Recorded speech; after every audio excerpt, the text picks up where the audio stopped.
Good afternoon and welcome to game number 3 of the 2019 CCAC baseball tournament from Joliet Route 66 Stadium in Joliet, Illinois. Terry Bonadonna along with you for the 2 versus 7 game. It's the Fighting Saints of St. Francis against the Roosevelt University Lakers. Should be a good one today. We've seen a couple of good ones already. First game went to Robert Morris 4-3 over Trinity Christian, and game 2 went to Olivet Nazarene. They defeated St. Ambrose by a 3-0 final. Now it's the Saints and the Lakers, and the Saints are on the field getting warmed up, so let's take a look at the starting lineups. First for the visiting side, the Lakers of Roosevelt as the 7th seed in the tournament. They've got Matt Morera leading off and playing second base. Matt Kozlak hits second at shortstop. The center fielder is Parker Coleman. Zach Taylor bats cleanup and plays left field. The designated hitter is Jordan Coakley. Leo Lunato is at first base. Jake Hutchinson bats 7th and does the catching. Dom Lentini is in right field, and batting 9th is the third baseman Connor Grafin. The starting pitcher for the Roosevelt Lakers here in the opening game for them in this tournament is junior right-hander Matt Garbaz. For the Fighting Saints of St. Francis, it's Travis Schoonover leading off and playing right field. Batting second is the shortstop Dustin Crowe. Joe McGuire is the designated hitter. Anthony Farron hits fourth and plays first base. Josh Tesh is at third. Hitting sixth, second baseman John Peterson. Dolan Nicholson plays left field. Adam Cebulka hits eighth and does the catching. And batting ninth, center fielder Bailey Schultz. The starting pitcher for the Fighting Saints is a senior right-hander. It's John Reardon. Reardon is on the mound, just about ready to go, as Matt Morera steps into the batter's box to get this game started right on time at 4:00 p.m. Central Daylight Time. Morera takes ball one high, and we're underway. Matt Morera on the season for Roosevelt, hitting .327, 2 extra base hits, 11 RBIs, and 37 games started. He takes the ball off the inside corner. The count is very quickly 2-0. Let's take a look at the numbers this season for John Reardon. Again, he is a senior right-hander. He's starting for a team-high 14th time this year, 6-3 with a 4.83 earned run average, but he's missed on 3 consecutive pitches to begin today's ball game. 3-0 on Morera. Reardon this season has gone 69 innings. He's allowed 38 runs, 37 of them earned on 70 hits, 57 strikeouts, 26 walks. He's allowed an opponent's average of .258, and he finds the strike zone on 3-0. 3 balls and 1 strike on Matt Morera to begin today's ball game. It's a mostly sunny afternoon as Morera takes ball 4 inside. The leadoff man reaches base for the team in gray. The Roosevelt Lakers have the first base runner of the afternoon. Some clouds occasionally cover up the sun, but it's doing a pretty good job of peeking through in the early going in this game. It's a chilly day, but not unpleasant thanks to that sun. Temperatures in the mid-50s. Leadoff man reaches for Roosevelt. The batter is Matt Kozlak. It's the all-Matt lineup for Roosevelt today. Matt Morera, Matt Kozlak batting 1 and 2. Man on the pitcher's mound today for Roosevelt is Matt Garbaz. And that's actually where it ends. 3 out of their 10 are Matts at least. Kozlak having a fine season for Roosevelt this year, hitting .374. That's best on the team. He's got 2 homers, 22 RBIs for the year, a whopping .520 on base percentage. John Reardon glances over his shoulder to check the runner at first base. He sets for the first pitch to Kozlak. It's swung on and popped up. Foul ground to the right side.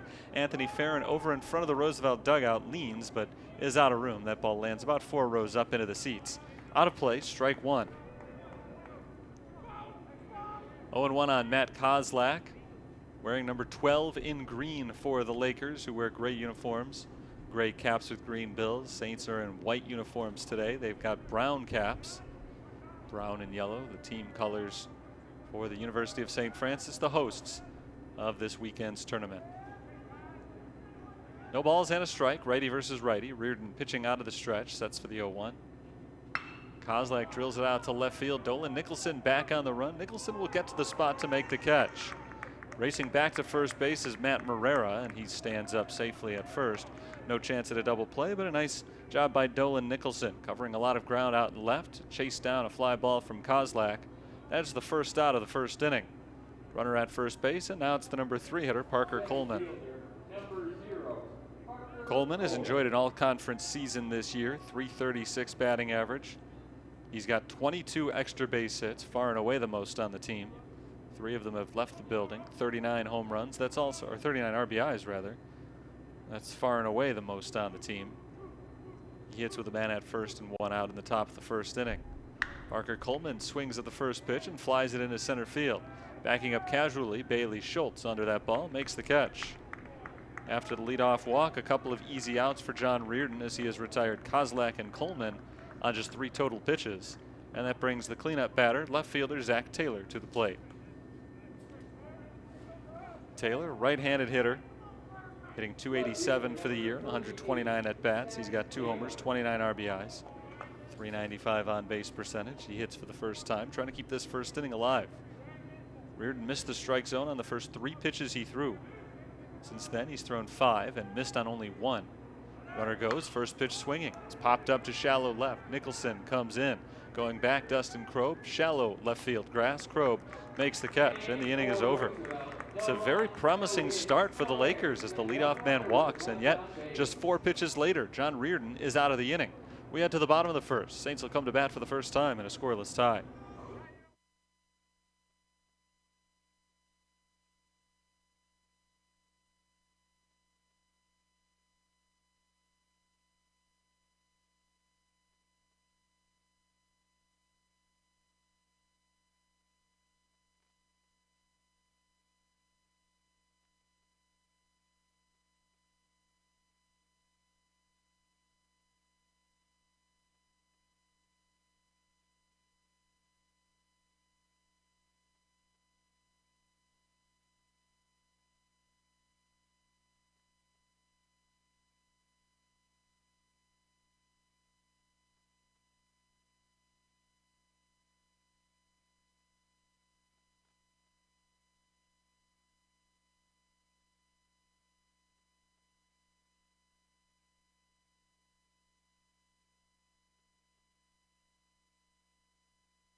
Bottom of the first inning in Joliet. St. Francis is coming to bat for the first time. Schoonover, Krob, and McGuire are due up this inning. Farron, Tesh, Peterson, Nicholson, Cebulka, and Schultz make up the rest of the lineup against junior right-hander for Roosevelt, Matt Garbaz. Starting for the 11th time this year, he's 3-4 with a .484 ERA. He goes into the windup for the first pitch of his ball game. Travis Schoonover, the left-handed hitting outfielder, takes ball 1 low and inside. Garbaz this year has thrown a team-leading 61 1/3 innings. He's allowed 43 runs, 33 of them earned on 66 hits, 40 strikeouts, 28 walks, and opponents this season are hitting .274 against him.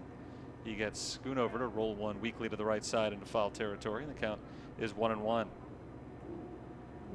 Matt Garbaz has thrown 4 complete games this year. The rest of the Lakers combined have thrown 0. Schoonover taps another foul ball. It's 1-2.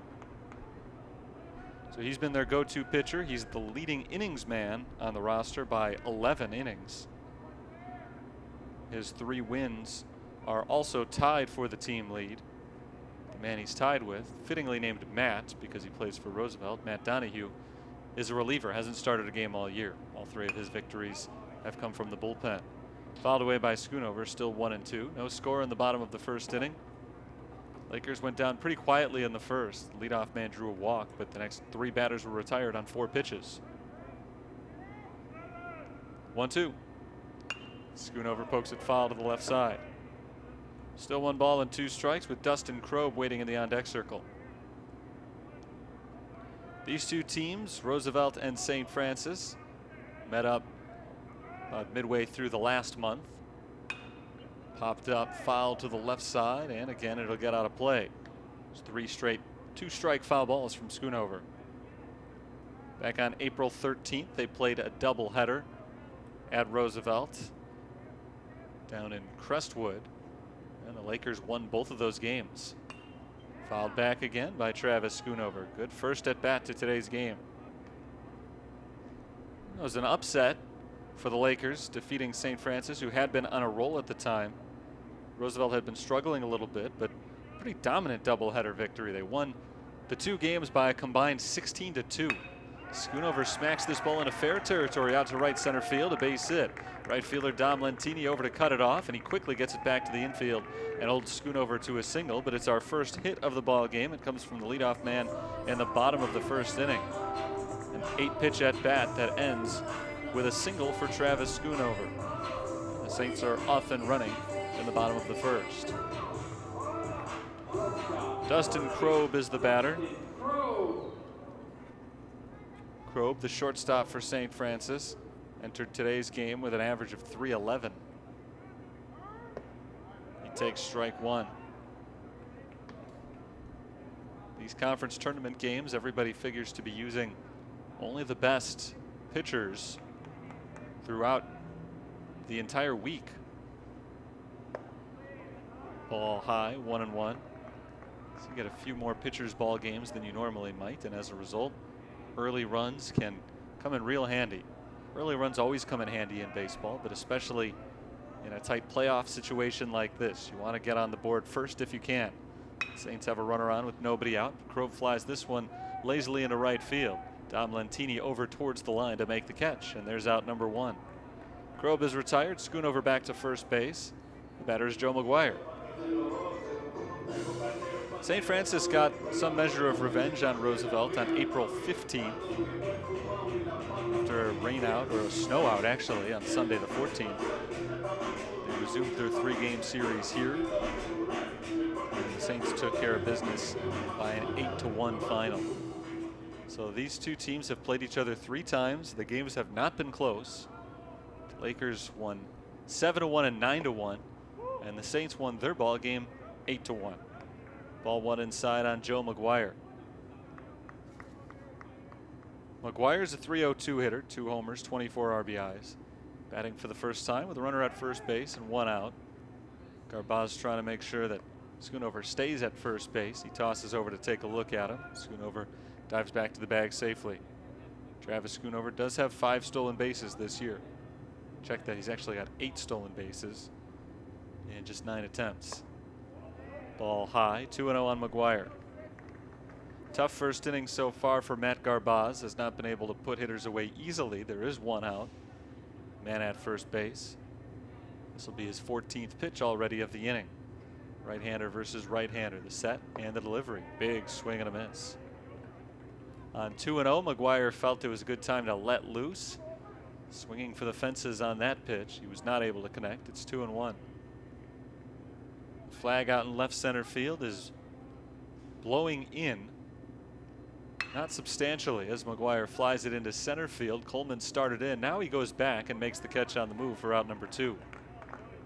Coleman misjudged that ball initially, but he was able to adjust in enough time to make a running catch out in right center. If he had taken just one more step in, probably would have cost him the play, but he was able to react quickly enough to make up for his bad first step.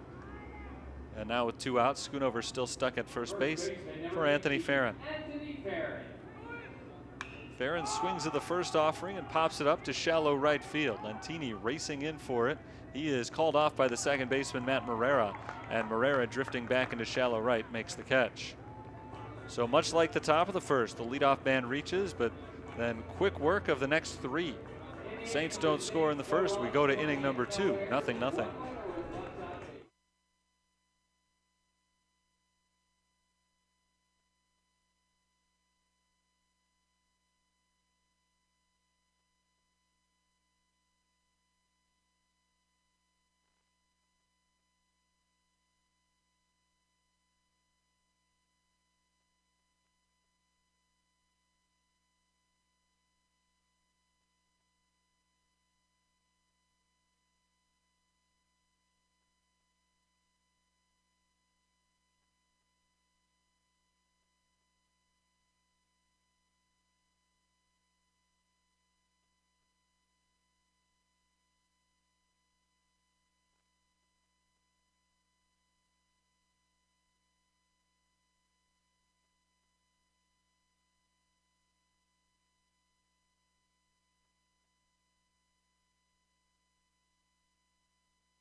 After the first inning of play, we've got no score.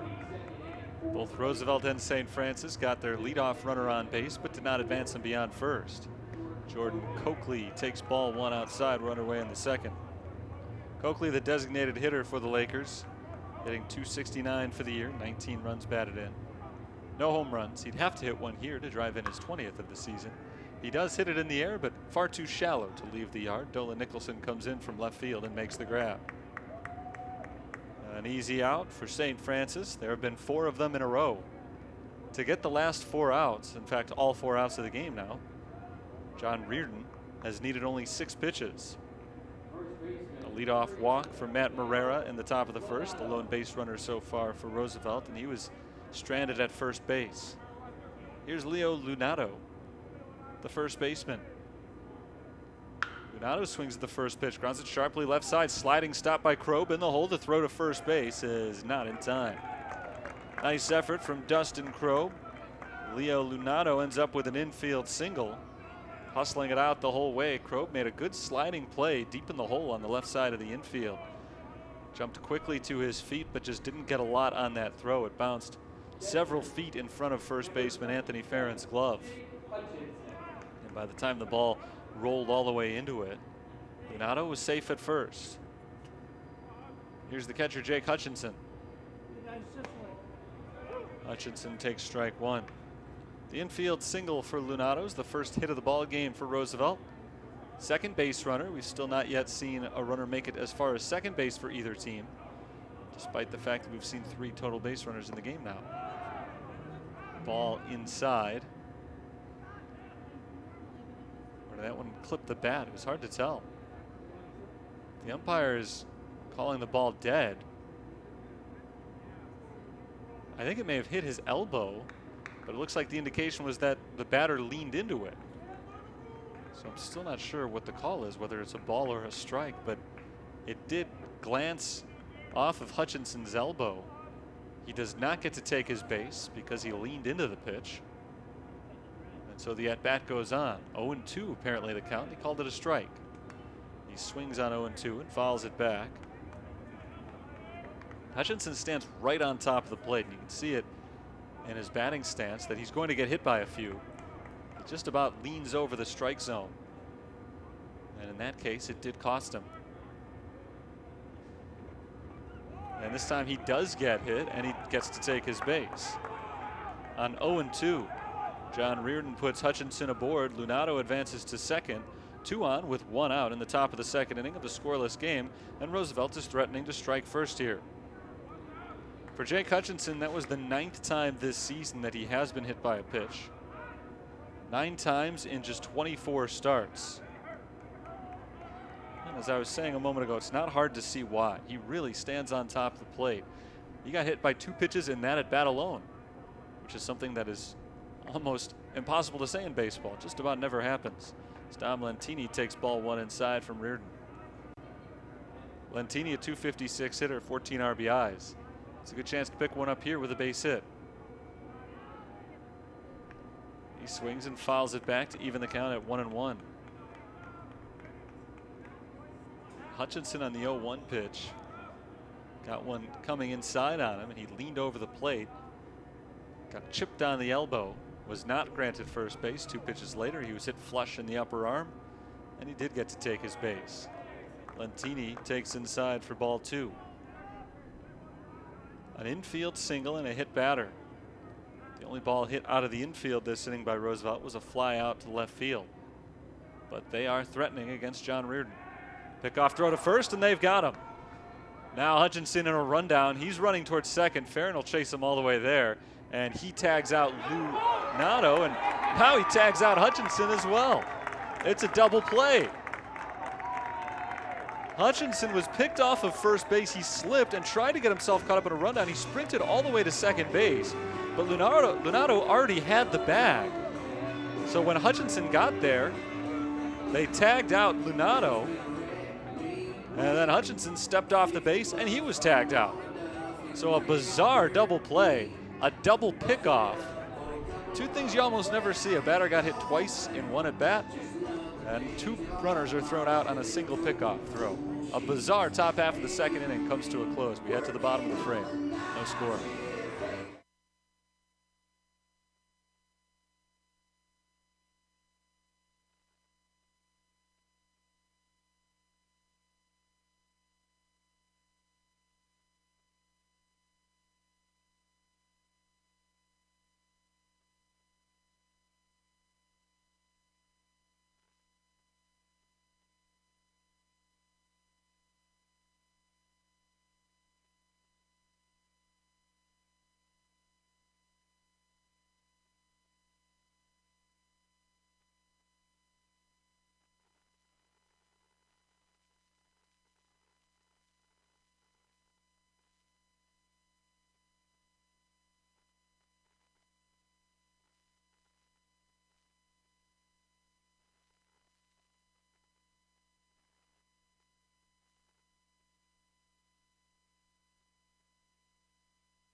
Bottom of the second inning, 5, 6, and 7 due up for St. Francis in a scoreless game. Josh Tesh, John Peterson, Dolan Nicholson to bat against Matt Garbaz. First pitch to Josh Tesh is swung on and looped out to the right side over the head of the second baseman Morera, charging the right fielder Lentini, can't make the running catch, and Tesh slides into second base. A leadoff double for Tesh. A little bit too far out there for Morera. Lentini, the right fielder, came in to try to make the grab. And maybe a little bit too aggressive, as he wasn't particularly close to making the scoop grab. It bounced a couple of feet in front of him, and he was not able to make the pick on the short hop. It bounced under his glove, and that allowed Tesh an extra base. So a 2-bagger on the first pitch of the second inning. Here's John Peterson. St. Francis has taken a little momentum here on a couple of odd plays. Bunted by Peterson, back to the mound. Garbaz throws to third base, and he's got Tesh in plenty of time. A good play by Garbaz to retire the base runner Tesh, who doubled but is thrown out between second and third. Peterson is safe at first on the failed sacrifice attempt. We'll call it a fielder's choice, 1-5. Runner at first base, 1 out for Dolan Nicholson.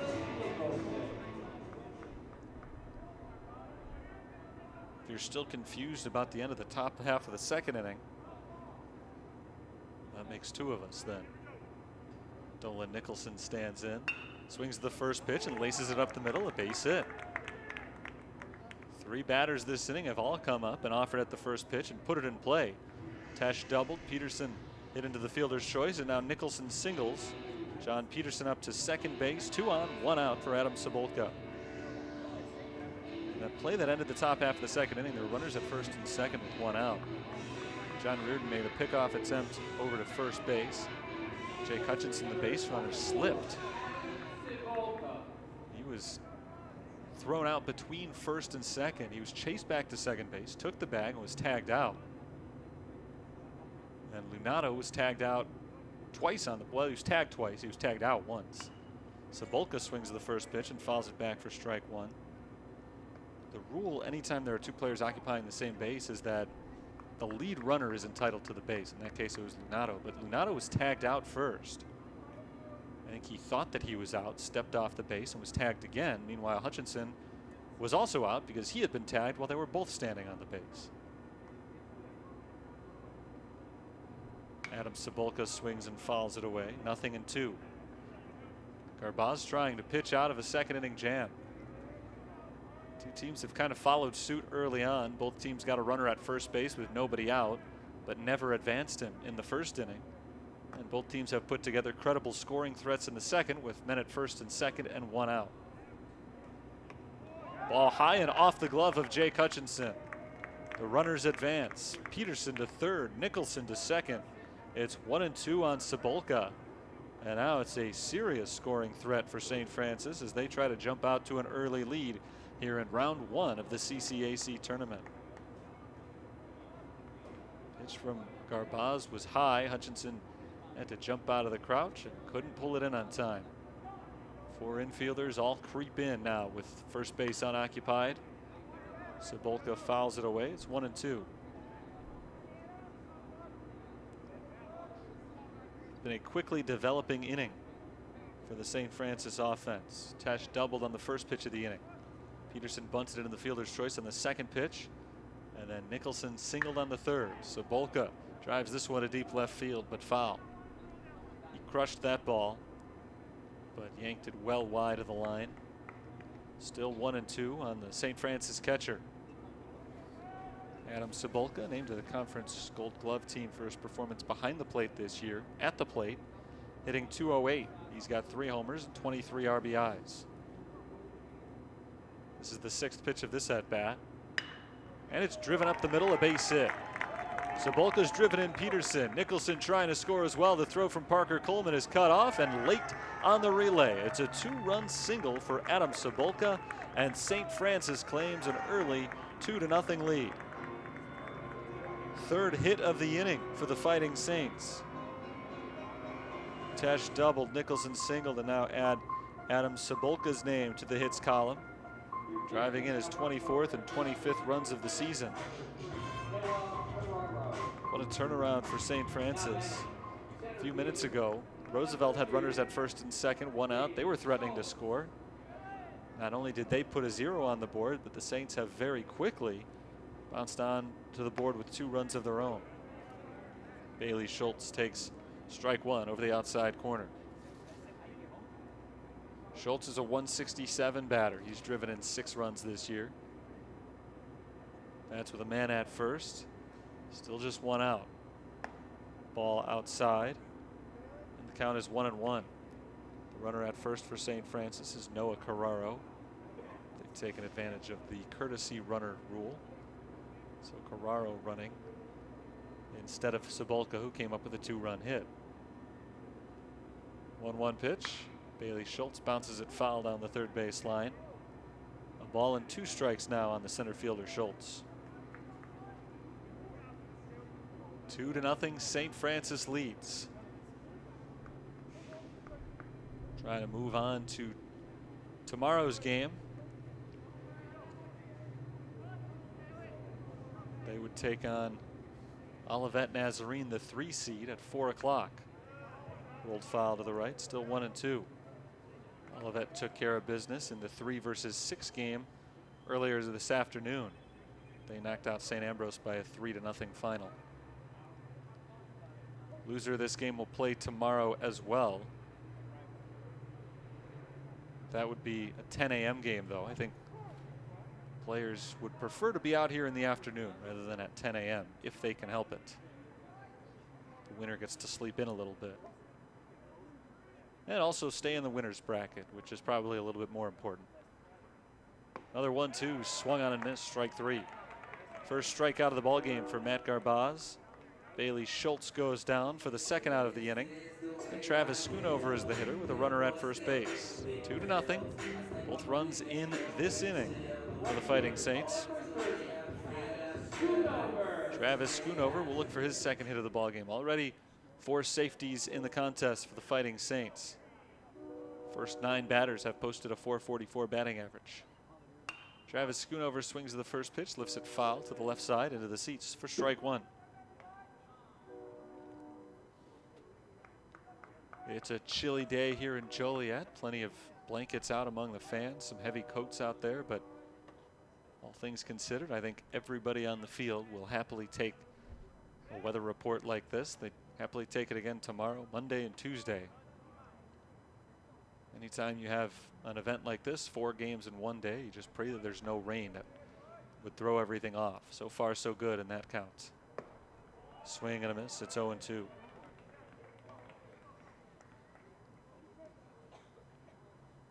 Two outs, 1 on, 2 in. It's 0-2 on Travis Schoonover. After a rocky start to this inning, Matt Garbaz trying to end it with back-to-back strikeouts. The runner goes, pitch is swung on and grounded through the hole on the left side. Carraro heads to third base, and the runners are at the corners with 2 down. Nice little hit and run there with an 0-2 count on Travis Schoonover. 2 outs in the inning. It certainly wasn't a designed hit and run. But Noah Carraro did take off from first base, and with the shortstop, Matt Kozlak, covering the bag, Schoonover put the ball right into that vacant hole that he left. Carraro able to advance 2 whole bases, and now a real shot at extending the lead for Dustin Krob with runners at the corners. Krob is 0 for 1. He flew out to right field in the first inning. With the runner on the move from first again, Krob fouls it away for strike 1. That time it was Travis Schoonover taking off from first. It's been a good inning for St. Francis. 4 hits. They've got 5 so far in the game. 0-1 in the dirt. Good block by Hutchinson to even the count at 1. If Hutchinson had let that ball by him, that would have meant another run for the Fighting Saints. So a big play defensively by the Roosevelt catcher. Garbaz, tough second inning so far, trying to get out of it. This 1-1 misses up and in, and Travis Schoonover steals second base. 2-1 on Krob. 2 runners in scoring position as Schoonover picks up his 9th steal of the year. Second base was just left uncovered. Schoonover practically jogged his way into second. 2-1. Fly ball deep left field, backing up Zach Taylor in front of the warning track. He pulls up and makes the catch. The inning is over. Krob hit it hard, got under it. The inning ends with runners at second and third base, but 2 runs score for St. Francis on 4 hits. And as we head to the third, the Saints lead their first round contest against the Lakers 2-0.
Top of the third inning, 2-0. St. Francis leads. Roosevelt up to bat.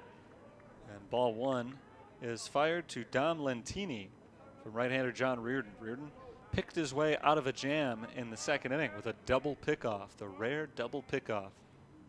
Got him out of a first and second 1-out jam. Now he gets to restart against Lentini, who takes the ball outside, 2-0. Lentini had a 2-1 count on him when he was in the batter's box in the second inning before it ended on that double pickoff. There's a high pop-up hit by Lentini.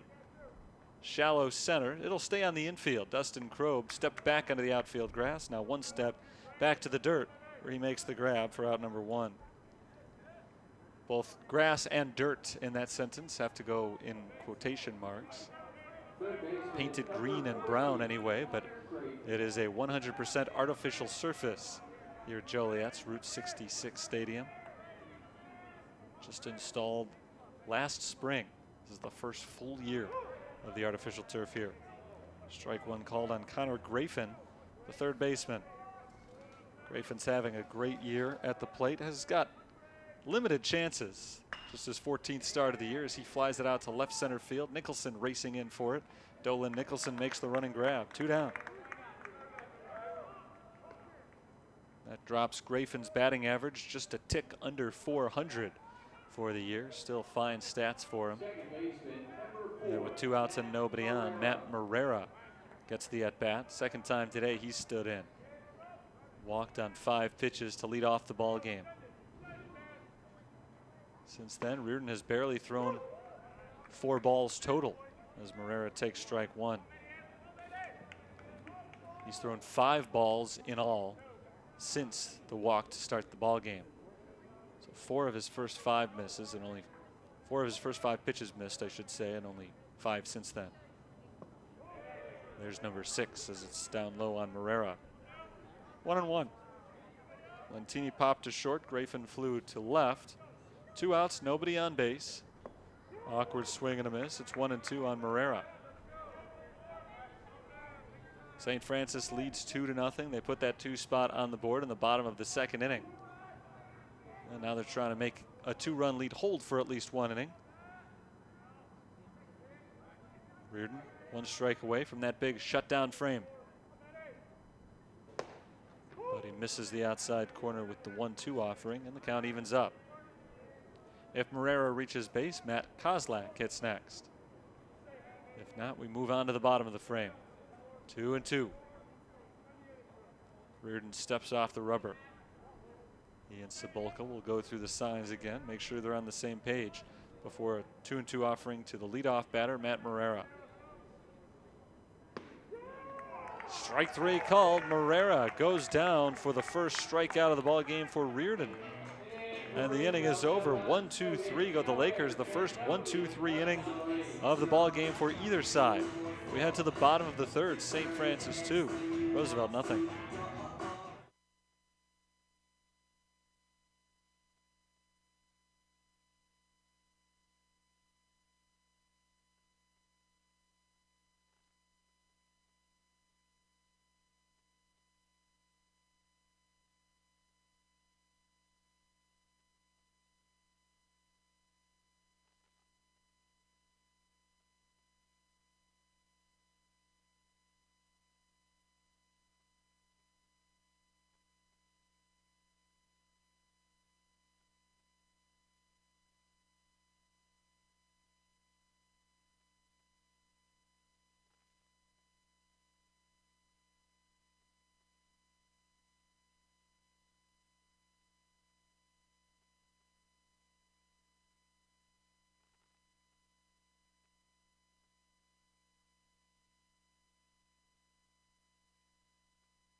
Bottom 3, 2-0 in favor of the host team.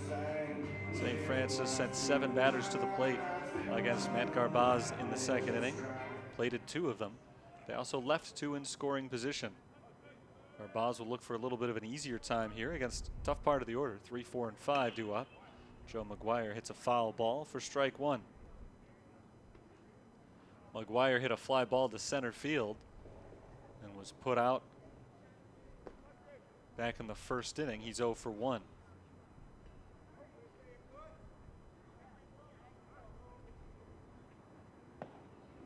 Takes a strike here. Quick 0-2 count. Garbaz got off to a good start, retiring 3 out of the 4 batters he faced in the first inning. Really struggled throughout the second. Looking for the bounce back frame here. Is 0-2 to Joe McGuire. Won't be made just yet. Time is called in the box.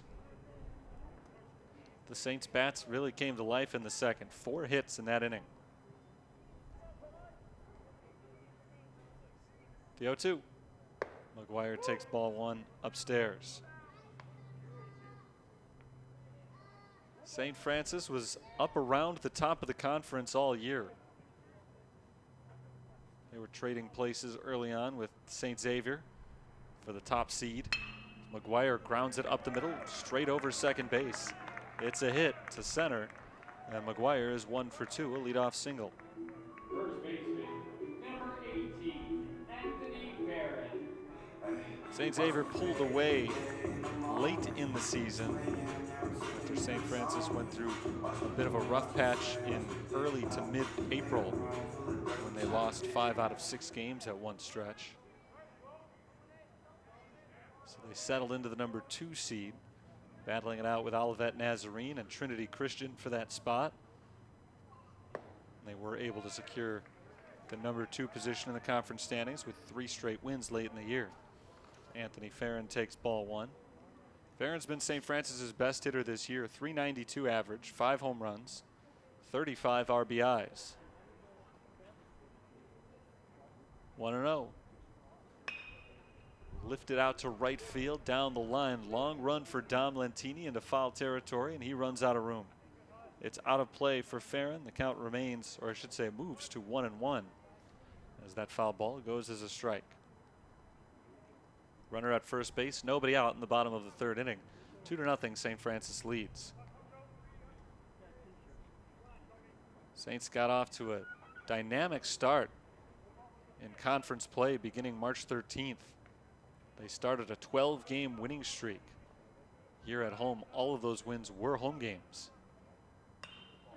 Farron fouls it away, 1-2. They had a 14-game homestand in which they went 13-1.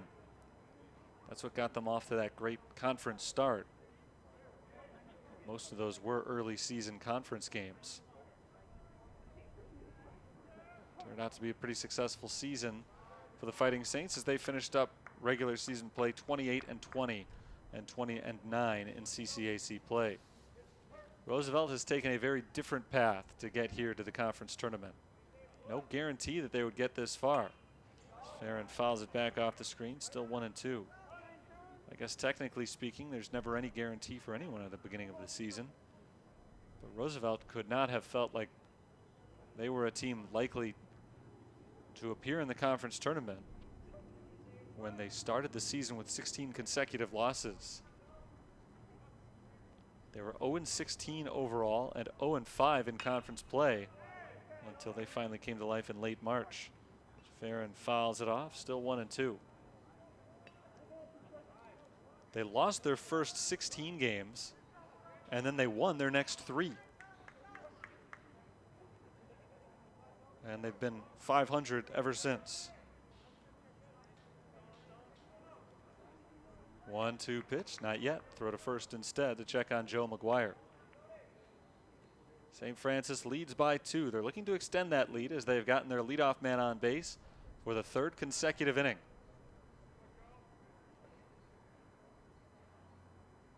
1-2. Farron knocks it into right field. That's a base hit. McGuire up to second base. Back-to-back singles, and now a misplay out in right field by Dom Lentini. Farron trying for 2, and he's in there safely. McGuire makes it to third base. A single for Anthony Farron, a misplay by Lentini, who's had a rough start to today's game out in right field. And the Saints are threatening to develop a big lead here with 2 in scoring position and nobody out in the bottom of the 3rd. McGuire looked like he was set to stop at second base. Initially, it would have been first and second had it not been for the error. So both runners advance on Lentini's defensive miscue. Now it's Josh Tesh with a good opportunity. Tesh swings the first pitch and fouls it back for strike 1. He is 1 for 1 today with a double. That coming in the 2nd inning. He led off the 2nd inning with that 2-bagger. The 0-1. Swung on and missed. It's 0-2. Roosevelt won their first game of the season on March 23rd, so it took them a while. 13-10 from that point onward. And they not only made it into the conference tournament, but rather comfortably. Tesh pops it up, foul ground, right side, and into the seats. Still 0-2. Some action down the right field line for Roosevelt as their ace, Matt Garbaz, struggles through the 3rd inning. Jordan Michael Ajewski is getting loose. See how long the leash is here on the right-hander Garbaz. Base hit from Tesh could double the St. Francis lead. Saints have sent 13 men to the plate so far. They've already got 7 hits.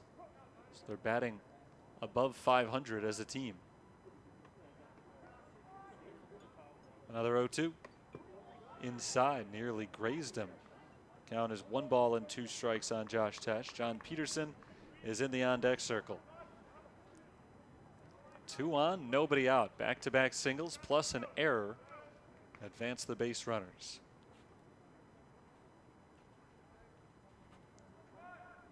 Long look in at Hutchinson, and now Garbaz is ready to go.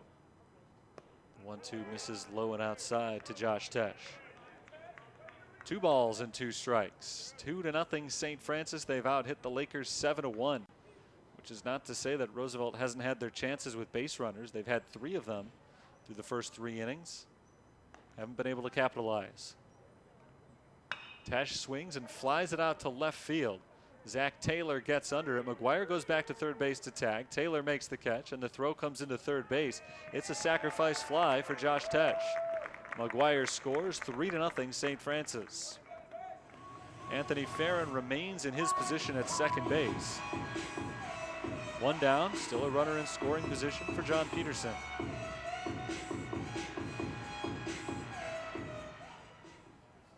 For Josh Tesh, that RBI is number 17 this year. Peterson has knocked in 13 runs on the season. He's got a chance for 1 in this at-bat. Big swing on the first pitch for strike 1.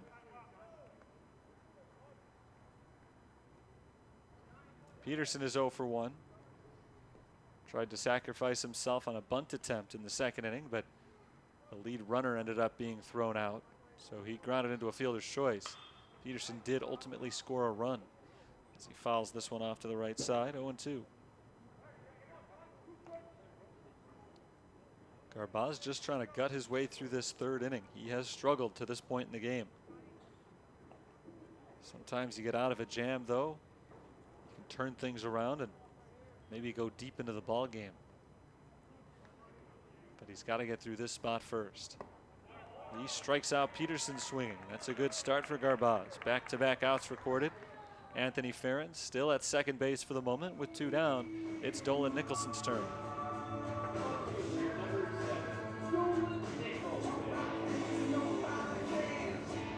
Nicholson, .270 batter on the season, is 1 for 1 in the game.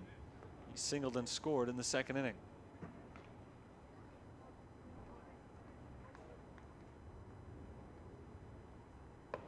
Ball 1 outside.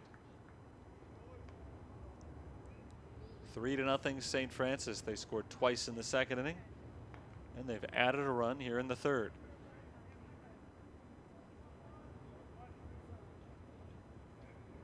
Garbaz sets for the 1-0. Nicholson takes downstairs. 2 balls and no strikes. This is day 1 of the CCAC tournament. It will continue all the way through Tuesday for sure, and then if necessary, there may be a game on Wednesday. If there is one on Wednesday, it would be for all the marbles. It's possible if the winner's bracket champion is able to get a victory on Tuesday that the tournament will end right there. Both of these teams trying to get their way into the winner's bracket. As Nicholson pops it up, fouling out of play. 2-1. It's a double elimination tournament. So that means that this is a big game. They're all big games, but not everything is on the line here. Both of these teams are guaranteed to play at least 1 more. There's a ball off the glove of Hutchinson. He can't find it. The ball all the way to the backstop. Farron around third base, but he pulls up. He'll advance just 1 base. And the count is 3-1 on Nicholson, with now another potential run just 90 feet away. Hutchinson just completely lost that ball. He had no idea where it was. Farron made it easily to third, and the ball was still at the backstop. Hutchinson finally did locate it, though, and Farron decided not to take the risk, even with 2 outs in the inning. It's a good hitter's count on Nicholson. He'll try to drive Farron in from third.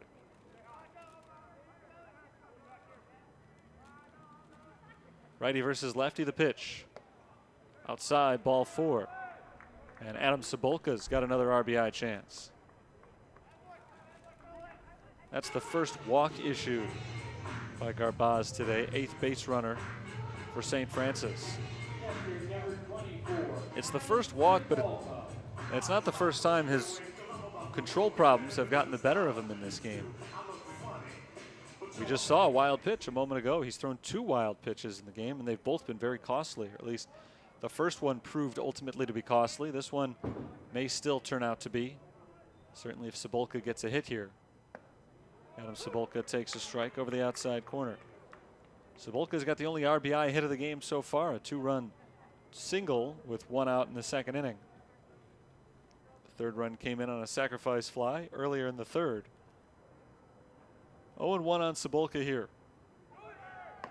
Ball outside with the runner going from first base. Nicholson's going to get himself in a rundown, try to let Farron score from 3rd base, and it's not going to work. Nicholson is tagged out. The inning is over. So a base running gaff ends the bottom half of the 3rd and a scoring chance for St. Francis, but they do get 1 run on 2 hits. They leave 1. On our way to the 4th inning of play. It's 3-0 St. Francis. It's the CCAC tournament, round 1.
We played 3 full innings here in Joliet, and our score is 3-0 in favor of St. Francis.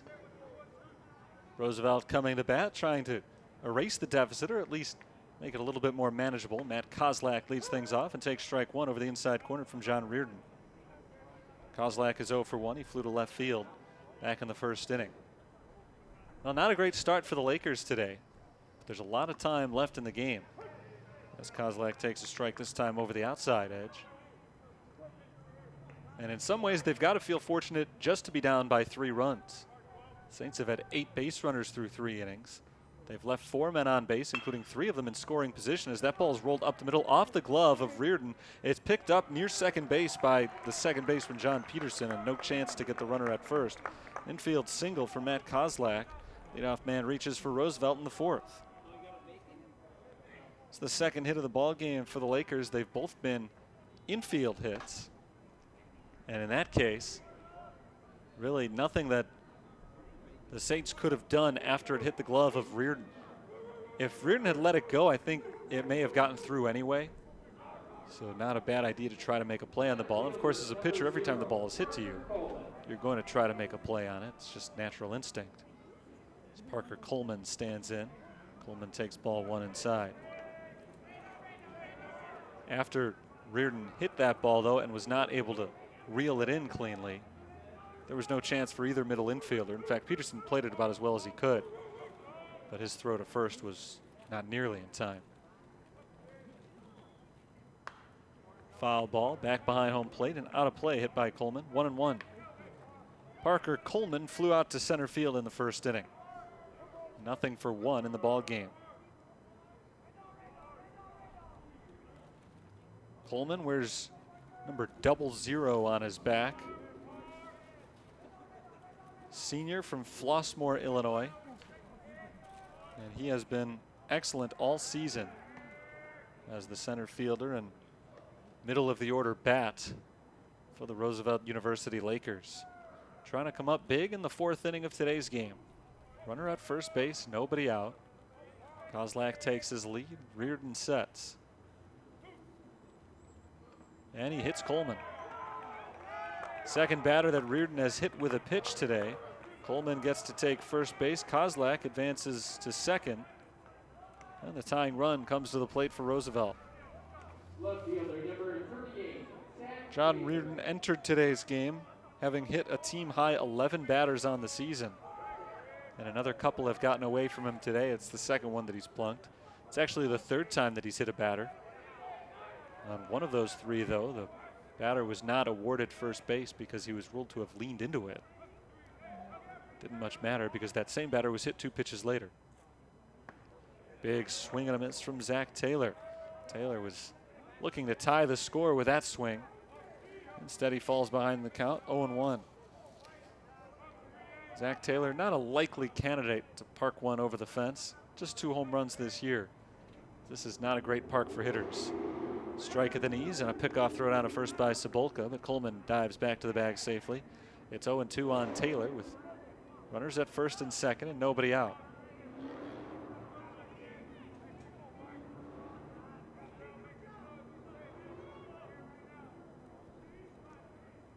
Reardon sets for the 0-2. And he misses up high for a ball, 1-2. This is always a good pitcher's ballpark. Fences were moved back a little bit last year when the new artificial turf was installed, so it became even more pitcher friendly. And on a day like this, very cool, wind blowing lightly but blowing in. Not a great day for hitters, certainly not for home runs, as that ball's popped up on the infield. Into foul ground, Josh Tesh comes in and makes the grab for out number 1.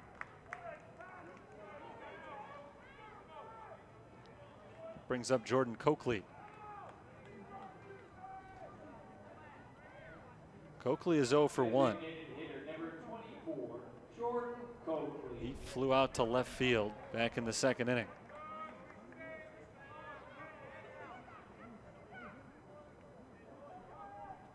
Coakley, right-handed hitting designated hitter.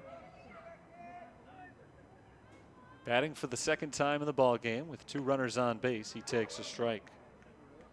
This is the 2nd time that the Lakers have gotten 2 base runners on with less than 2 outs. They were not able to turn it into any runs in the 2nd inning. In fact, they ended that inning without even leaving anyone on base.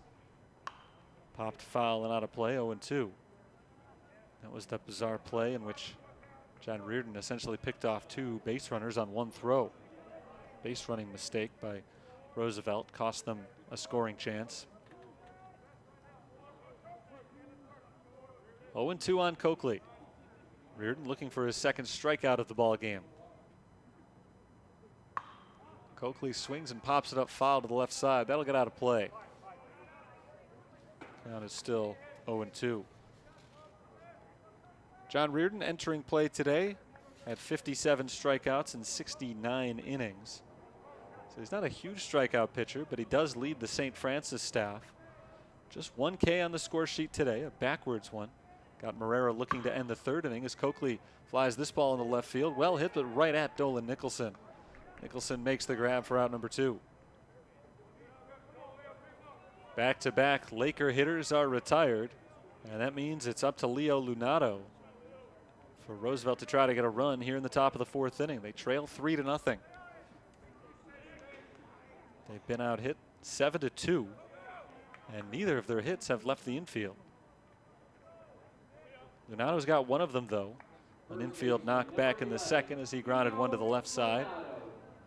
Dustin Krob made a diving stop, but was not able to make the throw in time to first base.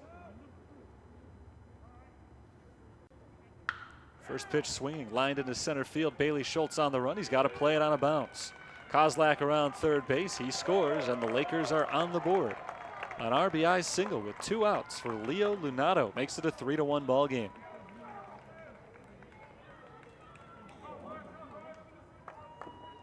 Lunato's now 2 for 2 in the contest. That RBI is his 19th this year. And a big clutch 2-out hit. Puts the Lakers on the board for the first time. We got a ball game here. Parker Coleman moved up 90 feet. He's at second base. So they're still at first and second with 2 outs as Hutchinson flies it into right field.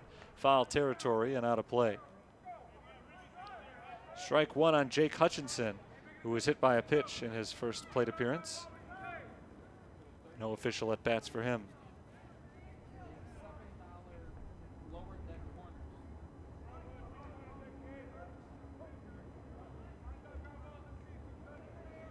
Hutchinson's driven in 10 runs this year.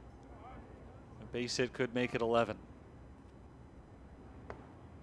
Strike called over the inside corner. 0-2. Reardon is 1 strike away from getting out of the inning. 2 hits and a hit batter so far in the top of the 4th. As Roosevelt moving. Hutchinson reaches out and taps it foul to the right, out of play. Still 0-2. That pitch a little bit outside, not in the zone, but with 2 strikes, Hutchinson protecting. And he did a nice job there of making enough contact to keep the at-bat alive. Lunato's the runner at first, Coleman at second. They take their respective leads as Reardon fires. Hutchinson up the middle and out to center field. That's a hit. Around third base is Parker Coleman. Bailey Schultz's throw is cut off, and now they've got Lunato between second and third. Lunato is tagged out. The run does count. He scored before the tag was applied at third base, so it's an RBI single for Jake Hutchinson and a nice 2-run inning for Roosevelt. So they have cut the deficit to just 1 as we head to the bottom of the 4th. It's a 3-2 ball game.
Three to two, it's tightened up. St. Francis had a 3-run lead at the end of 3, but Roosevelt scored twice in the top half of the 4th inning.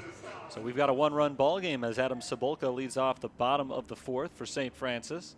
First pitch from Matt Garbaz is drilled out to left field, coming in and dropping the ball off the dive as the left fielder Zach Taylor. Cebulka heads to second base with a leadoff double. Cebulka absolutely hammered that ball. It looked like Taylor had a beat on it the whole way, though.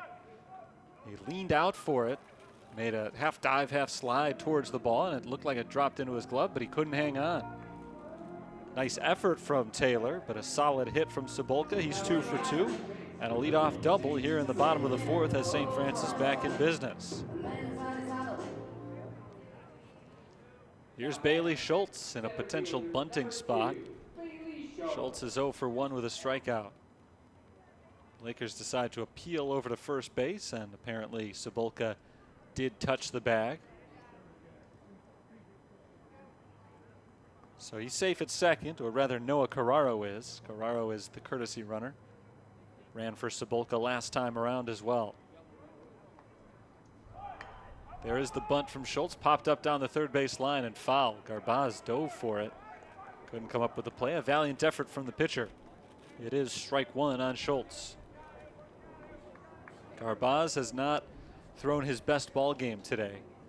He's been struggling out on the mound. He's allowed 8 hits through 3+ innings. We've seen action on and off in the Roosevelt bullpen over the last couple of innings. It's on right now.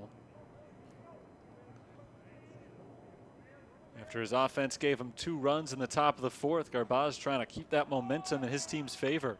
Schultz bunts it down the third base line. This time a really good one picked up by Garbaz. The throw goes to first, a step ahead of Schultz, who is retired on the sacrifice. Play goes 1-3. Cebulka, or rather Carraro, the courtesy runner, advances to third base.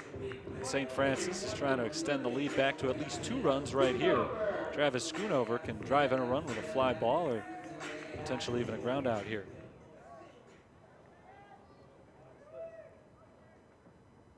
Schoonover's 2 for 2 with a couple of singles.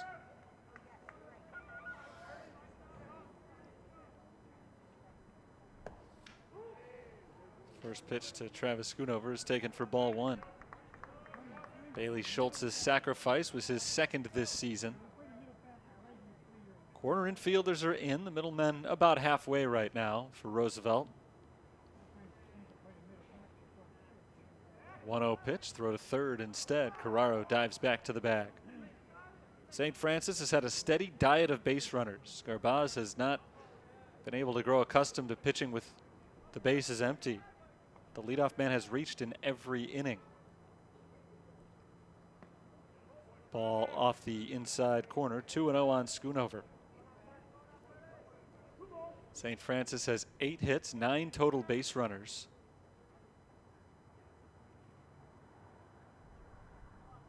More guys have reached than not in this game for St. Francis.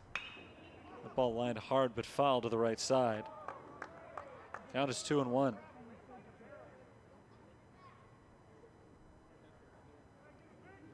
Officially on the stat sheet, they've gone 8 for 15 at the plate. I can't do the math on that one in my head, but it's better than a 500 batting average, I can tell you that. Popped up foul to the left side and out of play. 2-2. Garbaz coming into play today had allowed 66 hits in 61 1/3 innings, so not much more than a hit per inning. Pretty good number for the junior righty. He's not been quite as effective in this game, though. 2 balls, 2 strikes, a swing and a foul. Still 2-2 on Schoonover. He's put together some pretty good at-bats against Matt Garbaz. Back in the first inning, he fouled off 4 consecutive 2-strike pitches before finally singling to open up the Saints' offensive ball game. Ball high and off the glove of Hutchinson. Carraro trying to score from third. The throw comes in and he's safe. Carraro dives across home plate safely. It's 4-2 St. Francis. And Schoonover didn't even have to do the damage himself. He took the ball high. The count is now 3-2. The bases are empty. It has become a very rare scenario in which the bases are empty. Garbaz still electing to pitch out of the stretch. Payoff to Schoonover, misses up and away, ball 4. So Carraro scores on the wild pitch and Schoonover draws a walk. And there's a man back aboard. Only 1 out in the inning. It's Dustin Kroeb's turn at bat. That, by the way, is the 3rd wild pitch thrown today by Garbaz. He had only thrown 4 all season in over 61 innings coming in. 3 today in just 3 innings and a third. Dustin Kroeb is 0 for 2. He's flown out twice, and he flies this ball on the infield. Playable on the left side. It's the pitcher making the call for it. Garbaz makes the catch. 2 down. It's a big second out for Garbaz. St. Francis is back on the scoreboard. They've scored now in 3 consecutive innings. It's still a manageable deficit for Roosevelt at 4-2. Garbaz is 1 out away from getting out of the inning and keeping it there.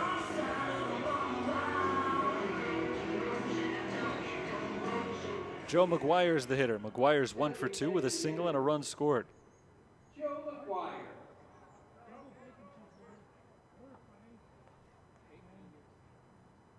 Garbaz out of the stretch. First pitch to McGuire.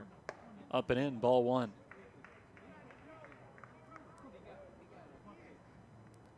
There have only been 5 batters all game to hit with no one on base. One of them was Travis Schoonover this inning. And that was for all of 1 pitch. Base paths had cleared on the wild pitch. There's a grounder to the left side, gloved on the backhand by the shortstop, Kozlak. He throws to second for the force and ends the inning. A run scores on 1 hit, 1 walk, 1 left. We'll head to the 5th. 4-2, St. Francis.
We're ready to start the 5th inning.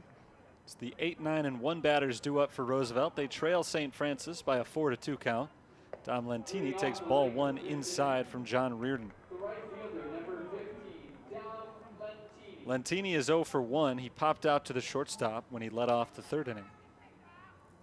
Roosevelt's offense got rolling for the first time all game in the top half of the 4th, so we'll see if they stay hot here in the 5th inning as Lentini takes ball 2.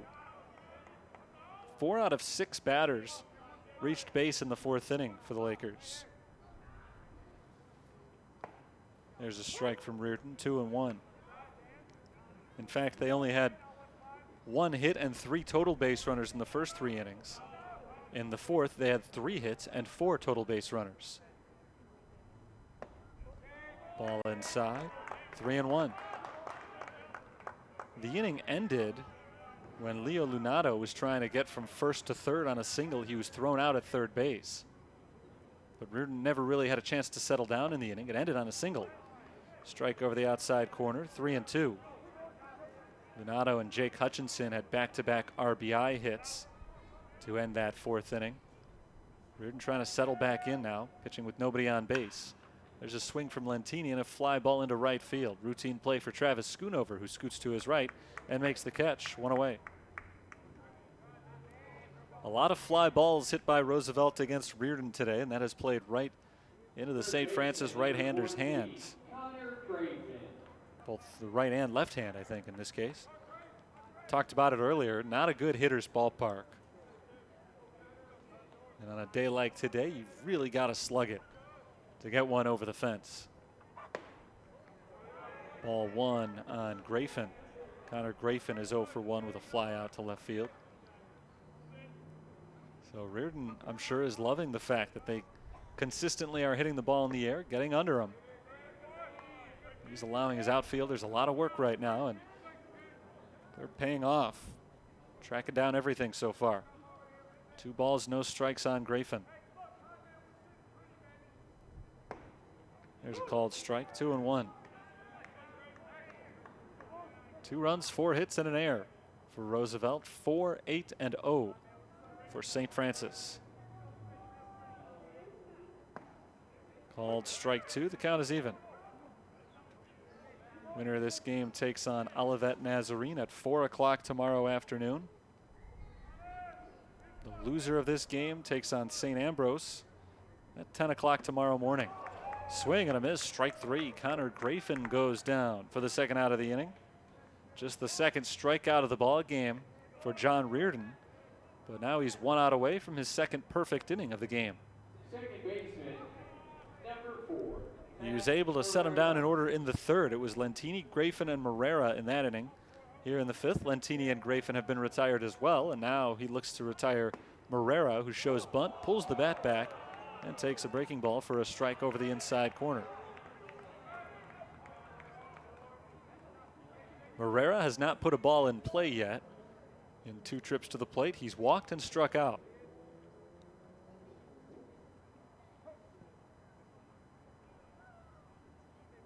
Here's the windup in the 0-1. Ground ball weakly hit to the left side. Charging is Krob. The shortstop gloves, throws to first, not in time. Easily beat out at first base by Matt Morera.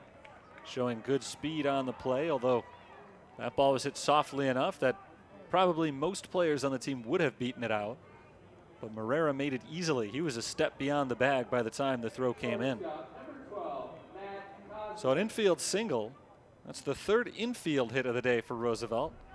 They've got 5 hits total. All of them have been for just one base. And again, 3 of them on the infield. Matt Kozlak is the batter now. He's got 1 of those infield singles. He led off the 4th inning with a base hit and scored a run. 1 of the 2 as Roosevelt trails by 2. Runner takes off, pitches a ball. Throw to second is not there in time. A stolen base for Matt Morera. Morera swipes his 6th bag of the year. And with a little dribbler and some good speed, he has found his way to second base with 2 outs, and suddenly it's a legitimate scoring threat for the Lakers. 1-0 on Matt Kozlak. Kozlak's got 22 runs batted in this year. Always a tough out. He takes a strike. Count is 1-1.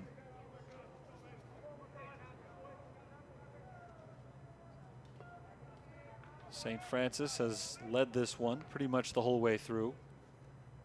Roosevelt, though, is keeping it interesting. Kozlak pops it up, shallow right. Both infielders on that side back up. Now drifting into foul territory, John Peterson makes the grab and ends the inning.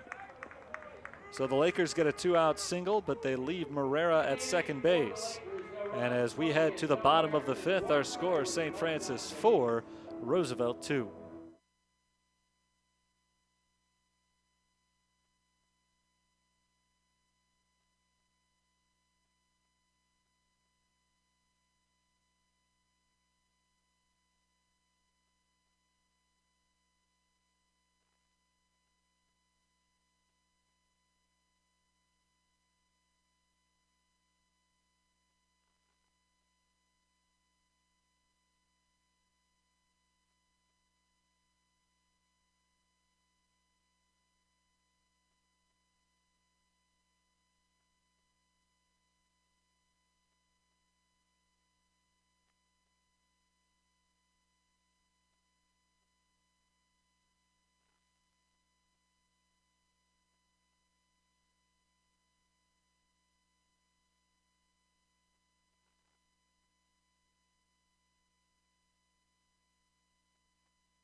First baseman, number 18.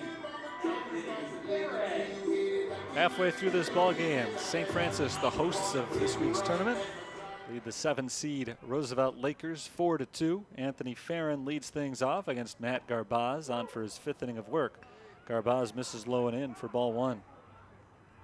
St. Francis has at least 1 hit every inning so far. They've scored at least 1 run in 3 out of 4. And they lead by 2 as Farron takes a ball outside, 2-0. Farron is 1 for 2 in the game. He singled in the 3rd inning, popped out to second base in the 1st. 2-0 offering. Swung on, grounded right at the shortstop. Routine play for Kozlak. The throw to first pulls the first baseman Lunato off the bag, but he's able to apply the tag. And Farron is out number 1. Nice play by Lunato. Kozlak's throw was a little wild, pulling Lunato off to the home plate side of first base. And if you're going to miss throw, you'd like it to be that direction, because Lunato was pulled right into the baseline, and as he made the grab, he didn't get the force, but he was able to apply the tag. For the first time today, the leadoff man is retired by Garbaz, and now it's Josh Tesh hitting a foul ball to the right side for strike 1. Tesh is 1 for 1 with a double and an RBI on a sac fly. He fouls another one to the right side, 0-2. Steve Markey, the head coach of the Lakers, has shown a lot of faith in Matt Garbaz today, keeping him in there for his 5th inning after he has struggled to this point. Ball outside, 1-2. 8 hits allowed. Couple of walks, 3 wild pitches have hurt him. But he's retired 3 in a row now in 4 of the last 5. Tesh fouls off another one, still 1-2. I think every inning except for the first has featured somebody warming up in the bullpen for Roosevelt. But the starters hung in there so far. Tesh hits another grounder to short. Kozlak's throw this time does not pull Lunato off the bag. A good one for Kozlak.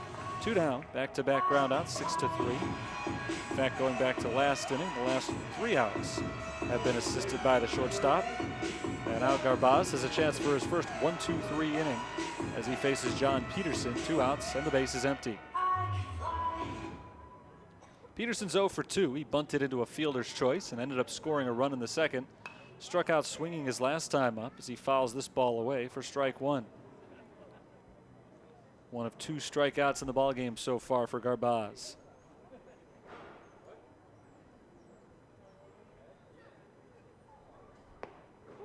Ball inside, 1-1. If Peterson reaches, Nicholson bats next. If not, we move to the 6th, and Roosevelt can claim a little bit of momentum. Check swing on a ball low and outside. Ball 2. 2-1, 2 outs, nobody on. Clouds starting to roll in overhead. Peterson takes a ball upstairs. It's a 3-1 count. It was sunny at first pitch today. The clouds were hovering above us for a while, but the sun was still peeking through, and now somewhat darker clouds starting to fly by the ballpark as that ball is flown out to right field into foul ground. It's still playable for Dom Lentini, who makes the catch down in the Lakers bullpen and ends the inning. 1-2-3 5th worked by Matt Garbaz. He's starting to settle in. 5 in a row retired by Garbaz. We head to the 6th, 4-2 St. Francis.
into the 6th, and we've got a good one going here. St. Francis leads Roosevelt 4-2.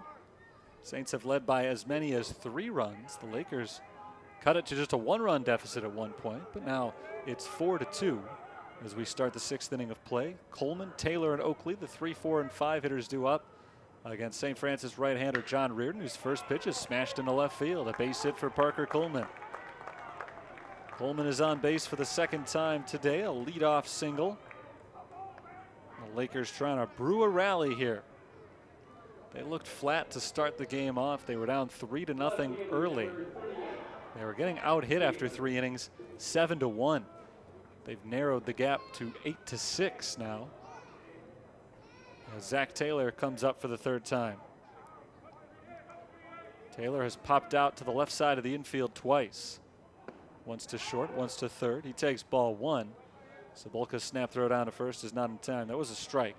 Strike 1 on Taylor. 0-1 count. Coleman's still at first base. Parker Coleman, a good runner, 13 steals in 14 attempts this year. Cebulka trying to keep him honest by snapping a throw off after the first pitch. The 0-1. Taylor takes the ball off the outside corner. 1-1. Round 1 today of the CCAC tournament. This is game number 3 out of 4. 1 game still remaining after this. The 1 seed versus the 8 seed. The runner takes off, swung on and fouled away by Taylor. 1-2. Looked like Coleman got a pretty decent jump there, but he'll have to head back to first base following the foul ball. 7 o'clock is the scheduled start time for St. Xavier against Indiana University South Bend. And that'll be the last game of the day. 4 more games scheduled for tomorrow. Same times, 10, 1, 4, and 7. 1-2. Popped up, foul to the right side, and not a play. And Sunday is an off day before the tournament resumes on Monday. 4 more games on that occasion. Tournament wraps up Tuesday and Wednesday. Championship game scheduled tentatively for Wednesday night at 7, but it may wrap up sooner than that, Tuesday night at 7, if there's no, or if there is a sweep, I should say, fouled back behind home plate and out of play. Still 1-2. Got to lose twice to get knocked out of this tournament. So if there is a team by the end of play on Tuesday night that has not lost at all, that means everyone else will have lost twice and the tournament will be over. There are still 2 one-loss teams. It'll be Wednesday night at 7. And all of the games will be played right here at this park.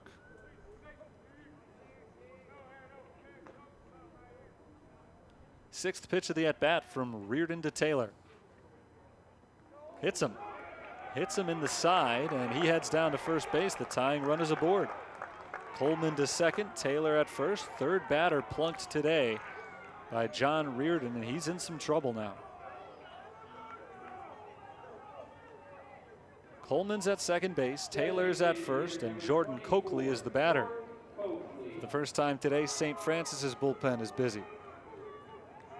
Angel Sandoval is throwing. And there's another right-hander down there as well. There's a bunt to first base, picked up by Fair, and he throws to third, and he throws it away. Coleman comes in to score. Taylor heads to third base. Going back to first is Coakley. They're at the corners with nobody out. The tying run at third base now as Roosevelt makes it a 4-3 game. Very bad decision that time by Anthony Fair, and it wasn't a good throw either. And that will lead to the error, the bad throw. But even if the throw had been right on the money, it was not nearly in time at third base. Could have taken an easy out at first. Instead, he got greedy, and it cost him. Coakley's at first, Taylor is at third. Leo Lunato is going to be the batter, trying to tie this game up or maybe give Roosevelt their first lead of the day. And it looks like it may be against a different pitcher as Brian Mahalik walks out to the mound to talk with John Reardon. Evan Doan is the pitcher throwing. Angel Sandoval is not. Sandoval was standing up on the bullpen mound, and I thought he was getting loose as well, but he was just standing there, so Doan is the only one throwing. Reardon will remain in the game for the time being. It's a sacrifice bunt for Jordan Coakley. E3 leads to the run scoring and the extra advance from Taylor. And Leo Lunato, who has not yet been retired today, is the batter. First baseman, number 11, Leo Lonato.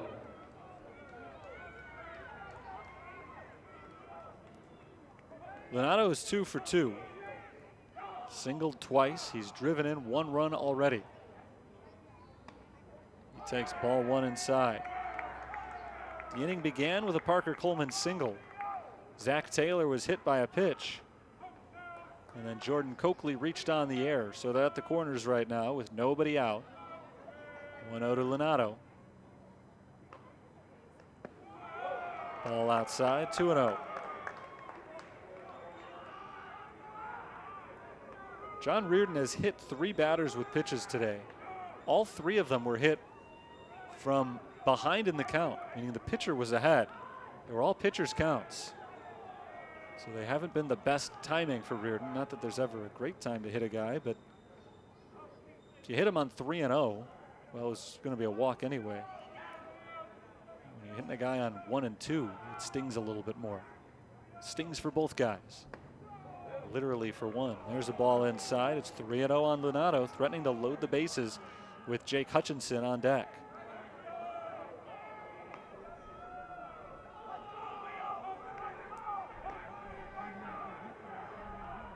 3-0 pitch. Downstairs he walked him. The bases are full. Coakley up to second base. Taylor still at third. Lonato is at first. Third time that he has reached today. And now it's Jake Hutchinson, who also has not been retired. Batting with the bases loaded in a 1-run game, top of the 6th. The first 4 batters have reached against John Reardon in the 6th inning, and he will not throw another pitch in this game. He departs. Looks like Evan Doan will be coming on. I'll give you Doan's numbers in just a moment. Base is full, nobody out. Lakers trailing by just 1. We'll get to the conclusion of the inning in just a moment. 4-3 score. St. Francis leads.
Four to 3 our score. St. Francis leads Roosevelt in the top of the 6th inning. The Lakers have the bases loaded with nobody out. Jake Hutchinson coming to bat against the new pitcher for St. Francis. Evan Doan is on for the 14th time.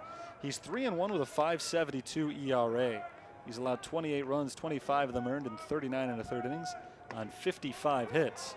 And his first pitch to Hutchinson is over for strike 1. Doan this season has struck out 21. He's walked 13. Opponents are batting .333 against him. He could use a strikeout right here. The 0-1, Hutchinson fouls it back. It's 0-2. John Reardon started the inning, allowed a leadoff single, and didn't give up another hit. But he hit a batter, he walked a batter, and an error on the first baseman, Anthony Farron, helped the Lakers out this inning as well. And now Roosevelt trying to come up with a big hit to tie or take the lead. Hutchinson fouls it off. Still 0-2. Jake Hutchinson's had a nice game so far. He was hit by a pitch back in the second. In the fourth inning, came up with a 2-out RBI single. That made it a 3-2 game at the time. Now it's 4-3. The 0-2. To the backstop. Coming in from third base, Zach Taylor scores, and it's a tie ball game. 4-4 on the wild pitch. The control has not been good for St. Francis pitchers this inning, and Roosevelt has taken great advantage of it. A hit by pitch, a walk, and now a run-scoring wild pitch takes the double play out of order and brings the go-ahead run up to third base. Taylor scored. Coakley's at third now. Lunato is at second. Hutchinson takes another one low and away. This time it's blocked by Cebulka. Count is 2-2.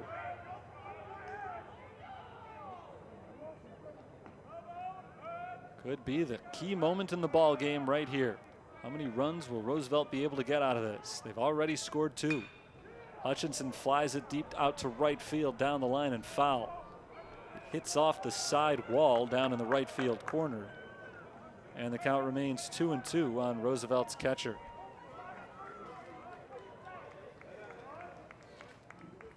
Hutchinson has not played the full season for the Lakers. This is just his 24th start out of the team's 40 games. He's a sophomore from Orland Park, catching today. He's also played some outfield this year. He takes one behind him, and the count goes full. Doan got ahead of Hutchinson 0-2. Since then, he's been missing the strike zone by a lot. He threw a wild pitch. Another one that was well off the plate that Cebulka had to stop, and that one goes behind Hutchinson. The count is full. There's a chopper right back to the mound. Doan looks the runner back to third base and throws to first for the first out of the inning. Big first out and a good play by Evan Doan to make sure that neither runner was able to advance. 1 out in the inning, and the batter is Dom Lentini. And when Brian Mahalik put Evan Doan into the game, that's exactly what he was hoping for, a bouncer back to the mound. You couldn't have asked for anything better. The bases were full at the time, and that would have almost certainly been a double play if that same ball had been hit with the bags full. But thanks to the wild pitch, there was only one force play, and Doan got it at first base. Dom Lentini takes ball 1 outside. Lentini is 0 for 2. Second and third, 1 down, tie ball game. We're in the 6th. 1-0. Strike called over the outside corner. After 3 innings, this game looked like it was going to be easy for the Fighting Saints. They were only up 3-0. It's not as though it were a blowout, but they had dominated play. There's a called strike, 1-2. Through 3 innings, the Saints had 3 runs on 7 hits. They seemed to be reaching base whenever they felt like it. And John Reardon was pitching very well on the mound, but these last 3 innings, things have changed. Now, tide is turned towards Roosevelt. There's another one-hopper back to the mound. Doan throws to first, 2 outs. Back-to-back 1-3 putouts. The runners again hold their positions. Lunato at second, Coakley at third, and now with 2 down, it's Connor Grafin representing the final hope this inning for the Lakers. Regardless of what happens to Grafin, this inning is a victory for the Lakers. They scored 2 runs and they tied the game. So even if they don't get another, it was a big success. Grafin takes a first pitch strike from Doan. But if Doan retires Grafin and does not allow Coakley to score from third base, and it'll be a big mental boost to Evan Doan. Job well done by him. And perhaps a boost to St. Francis as well as Grafin takes the ball low. If you can ever be said to have received a boost after giving up a 2-run lead. Their lead was as many as 3 runs, but still a long way to go in this game. We may see a few more lead changes before all is said and done. Saints have gone into their bullpen. Roosevelt surprisingly has not. Matt Garbaz really struggled early in the game. The Lakers had pitchers warming up at 4 or 5 different times. But Garbaz has settled in. He's still out there after 5 innings. Ball outside, 2-1.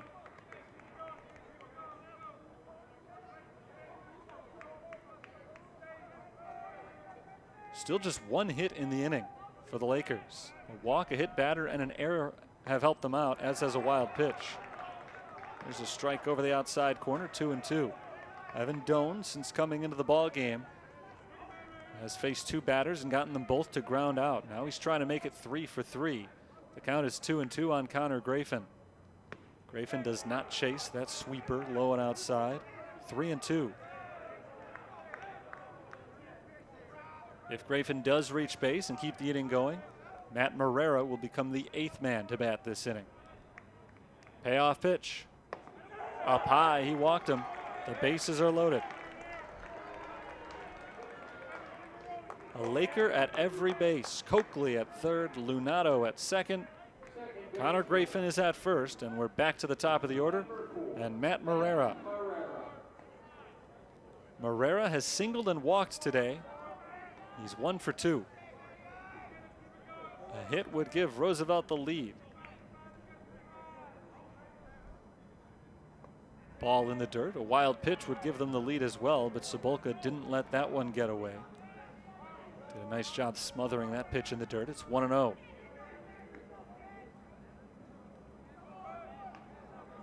Two outs, 3 on. Tie game. Top of the 6th. The 1-0. Misses low, ball 2. In a CCAC tournament game, you don't get a much bigger moment than this one is. Maybe if it were a later inning, but otherwise, this has got all the drama you need. Swing and a miss, 2-1. St. Francis led 3-0. Roosevelt has since outscored them 4-1. Huge chance here with the bases loaded and 2 down. Their leadoff man at the plate. 2-1 pitch is swung on and fouled back. It's 2-2. The Lakers had the go-ahead run at third base with nobody out. He has not yet been able to score. But if Marrera reaches base in any way, Coakley will cross the plate. There's a ball outside and away from Cebulka. Coakley comes in to score. It's 5-4 Lakers. Roosevelt takes their first lead of the game. And they do it thanks to the wildness of Evan Doan. Adam Cebulka unable to stop that one. It's 3-2 now on Marrera. Everybody moved up. In fact, Marrera is aboard first base as Kozlak now comes to the plate. Kozlak is 1 for 3 with a single and a run. Marrera at first. Grafin is at second. Leo Lunato took third on the passed ball.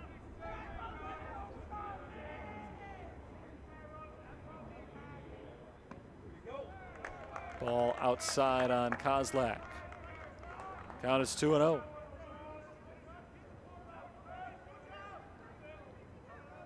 With the bases full,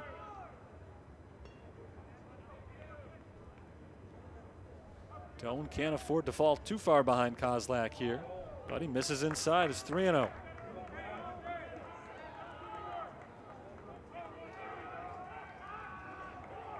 Roosevelt doesn't have a hit since the leadoff batter this inning, Parker Coleman. Coleman is on deck again, but they've scored 3 runs. And they're on the verge of making it 4 if Doan misses the strike zone one more time.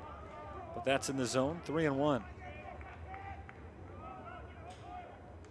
was confused initially as to why Marrera made it down to first base. I thought I'd maybe missed a pitch and it was ball 4, but it was actually, I think, called strike 3. That's what happened, and it got away from Cebulka, and he was able to trot down to first. So it was a drop third strike that allowed the bases to reload. 3-1 on Kozlak. Chopper foul to the left side. 3-2.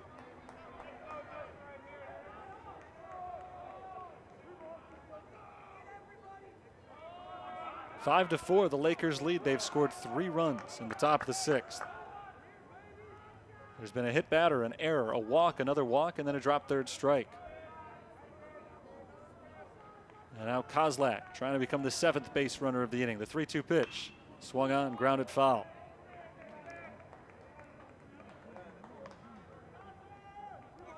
Kozlak singled and scored back in the 4th. It's the only time he's been on base so far in this game. He typically reaches more than once, with an on-base percentage well over 500.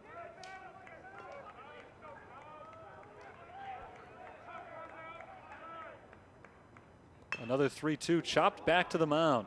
Doan tosses to first, and the inning is over. Doan came in with the bases loaded, nobody out. He got 3 groundouts back to the pitcher's mound, plus a strikeout. But a couple of runs came in while he was in the ball game, and Roosevelt takes the lead for the first time. After 5.5, it's a 5-4 Lakers ball game.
Dolan Nicholson leads off the bottom of the 6th for St. Francis, and for the first time today, the Saints come up trailing. It's a 5-4 game. Matt Garbaz has settled in. He's pitched well the last few innings.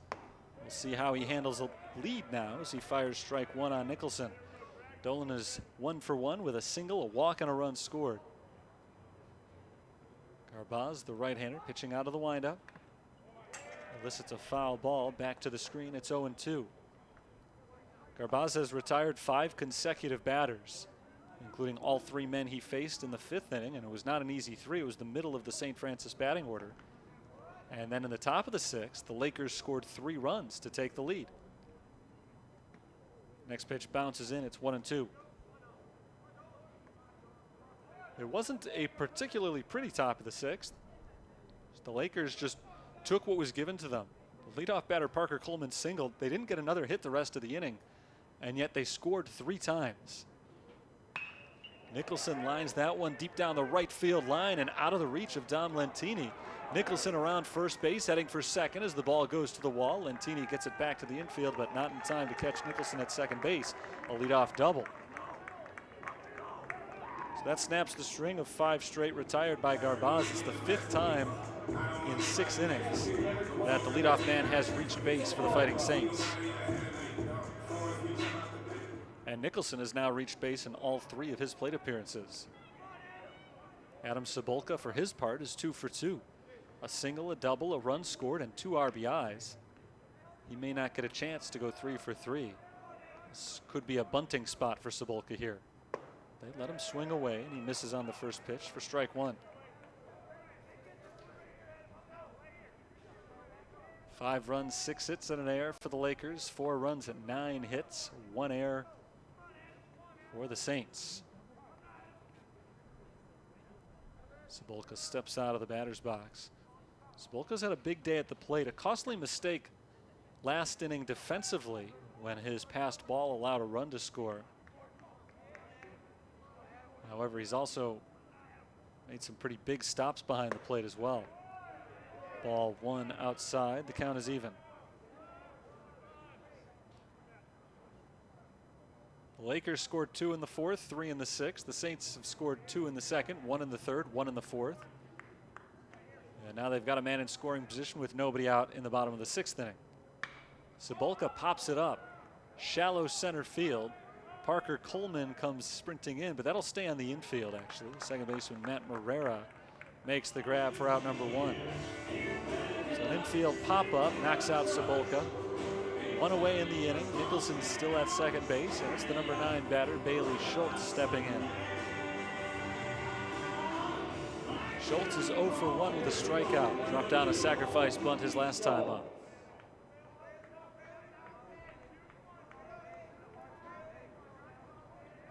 Matt Garbaz out of the stretch. Sets for the first pitch to Schultz. It's taken downstairs, ball 1.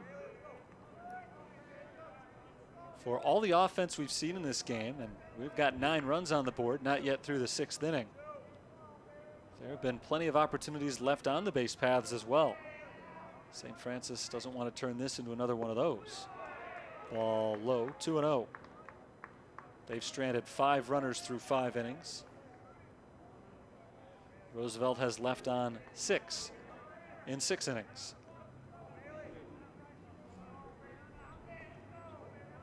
Two and 0. Schultz takes ball 3 off the outside corner. Bailey Schultz hitting well under 200 for the season.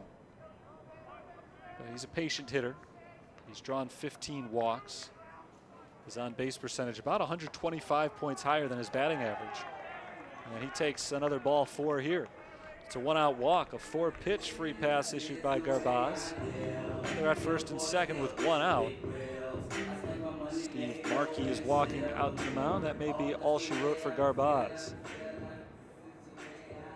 The Lakers do have a right-hander warming up in the bullpen.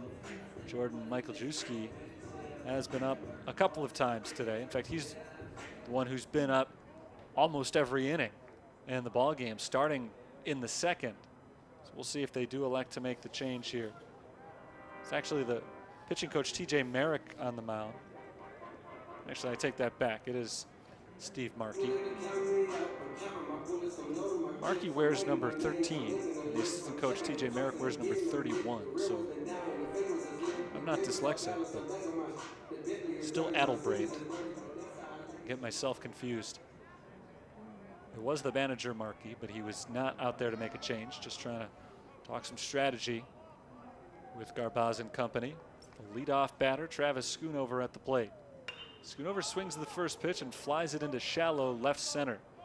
Backing up is the shortstop Kozlak. He makes the grab. 2 down. Runners stay put. It's the first time Schoonover's been retired today. And it brings Dustin Probe up with runners at first and second. 5-4, Roosevelt leads. They were down early, 3-0. They have clawed back. Captured an advantage here in the 6th. Can the Saints respond? Dustin Probe is 0 for 3. He's flown out twice and popped up to the pitcher once.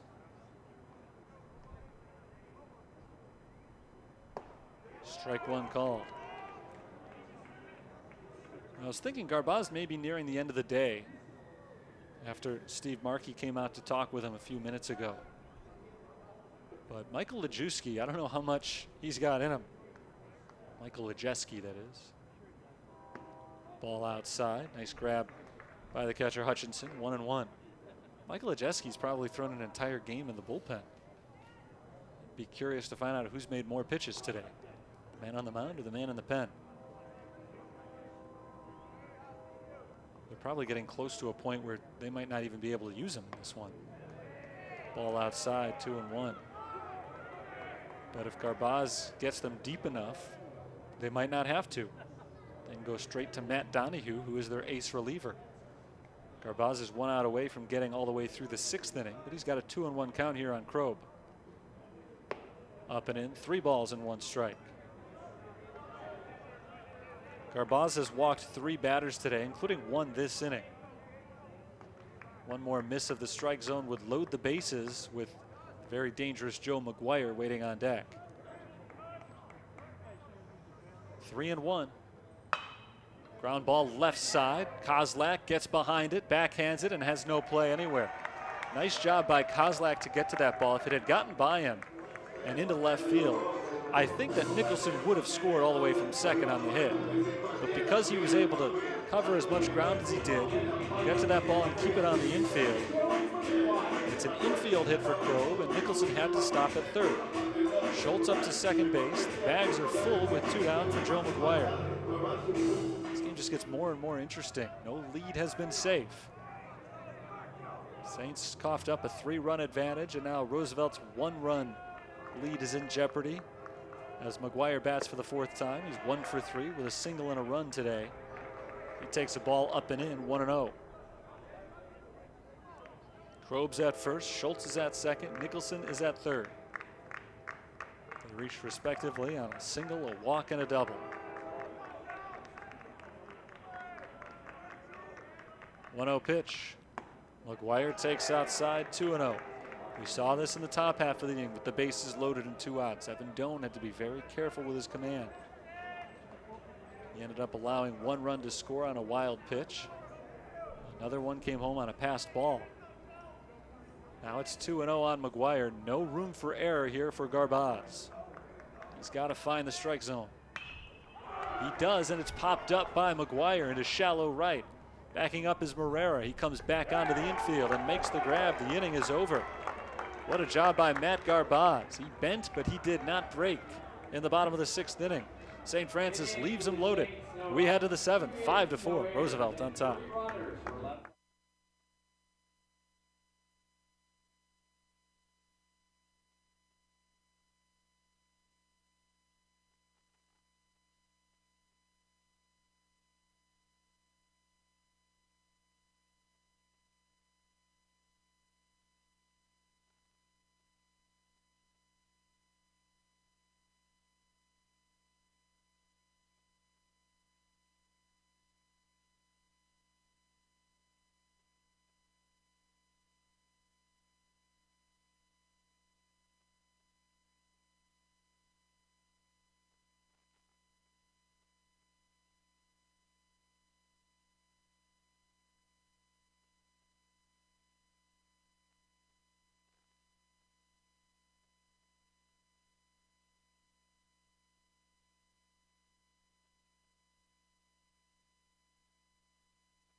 To play here in Joliet, game 3 of day 1 of the CCAC tournament. The 2 seed St. Francis trails the 7 seed Roosevelt 5-4 as the Lakers try to add to their lead with their 3, 4, and 5 due up. Parker Coleman takes ball 1 outside from Evan Doan.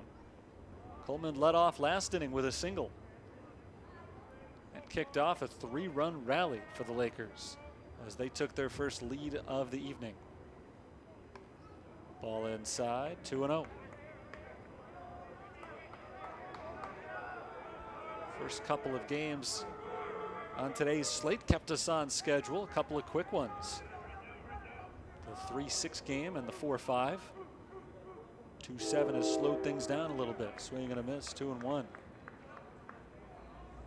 St. Xavier and Indiana South Bend are undoubtedly in the building or nearby, getting ready to start their game, scheduled to kick off in about an hour. I don't think that one's going to have a 7 o'clock start time unless we fly through the final 3 innings here. There's a ground ball under the glove of Doan. He let it go to the shortstop, Crobe, who makes the play nicely and throws out Coleman at first base. Good play by Doan and a good play by Crobe as well.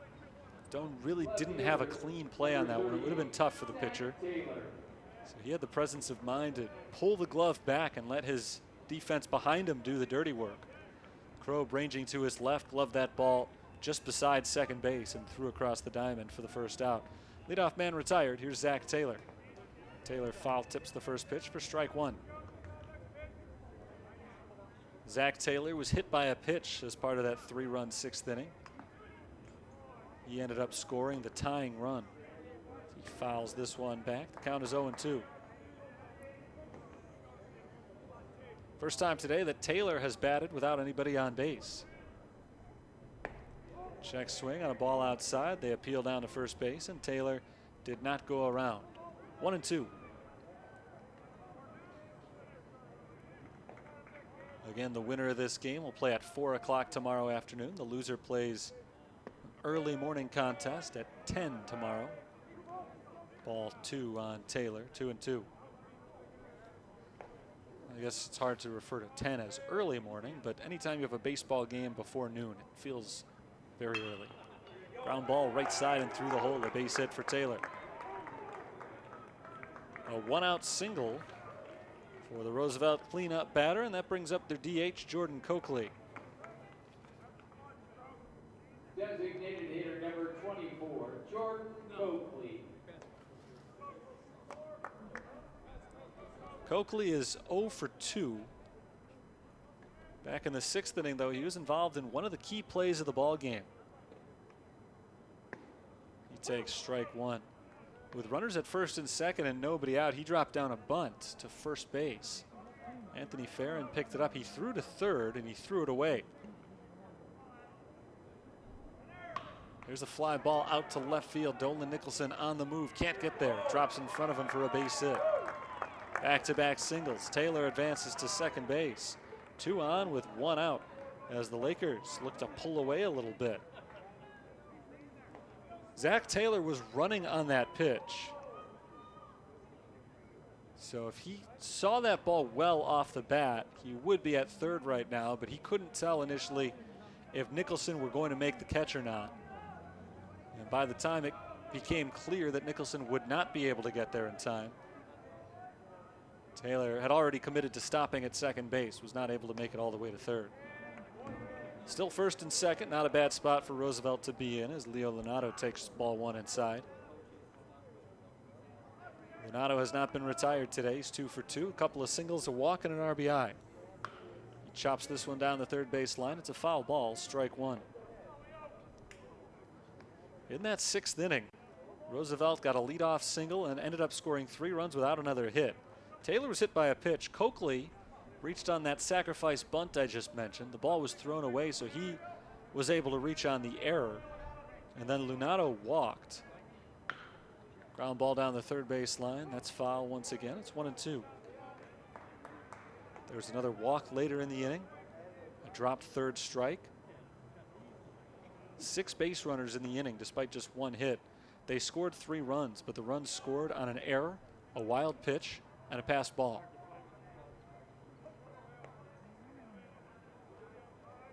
One and 2. Popped foul and out of play. Still 1 ball and 2 strikes. Evan Doan came on with the bases loaded and nobody out in the 6th inning. He allowed 2 of his 3 inherited runners to score. Didn't give up any of his own. 1 of the 2 runs that scored against Doan, or with Doan in the game at least, did go down as unearned. That ball's popped up to shallow center field. Tough play for Bailey Schultz, who comes on, dives and makes the catch. Gets up, throws back to second. It's a double play. That's an incredible play by Bailey Schultz, and he was able to catch Zach Taylor napping off of second base.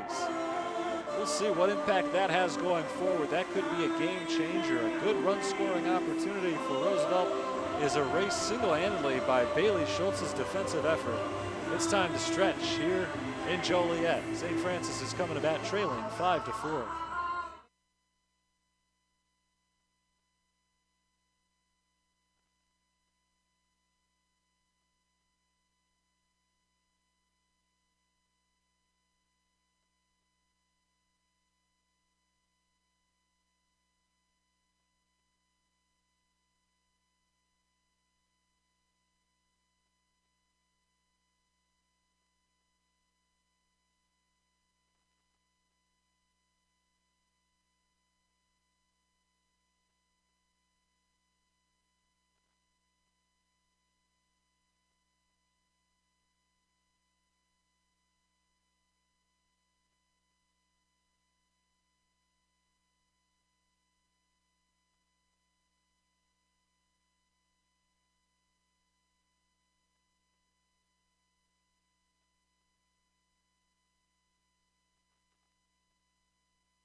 Bottom of the 7th inning, 5-4. Roosevelt leads St. Francis, and the Lakers have made a pitching change. Now on to throw is right-hander Jordan Michael Ajeski.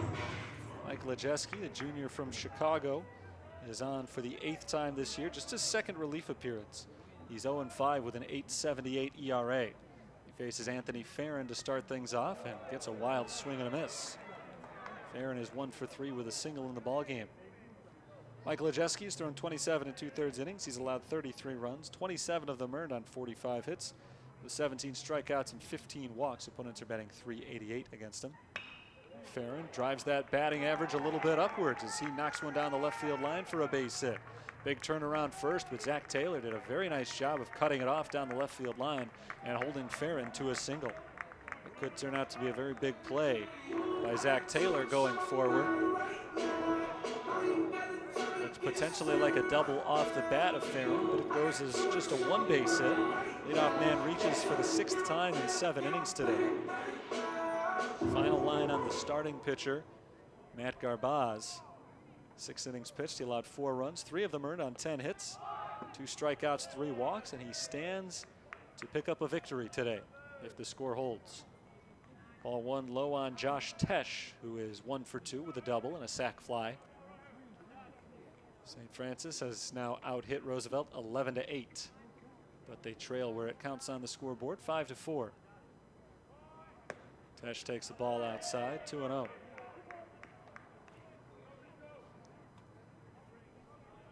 Matt Garbaz did a very good job today of pitching out of trouble. 4 runs allowed in 6 innings. It's not going to be one of the highlights of his career as Tesh knocks one out to left field on the line. That's a base hit. Farron up to second base, 2 on, nobody out, and the Saints are threatening in the bottom of the 7th. Again, I don't think Garbaz is going to put this game on his resume, 4 runs in 6 innings, but it could have been a lot worse. He allowed 14 total base runners in his 6 innings pitched, and was able to work his way out of jam after jam, stranding 8 runners on base through his 6 innings. And he left with the lead, which is all you really care about when you're a starting pitcher. John Peterson bunts it in front of the plate, picked up by the catcher Hutchinson, who throws to first and gets the out. Peterson does his job, though. Farron up to third base. Tesh is into second. 2 men in scoring position, 1 out for the hot-hitting Dolan Nicholson.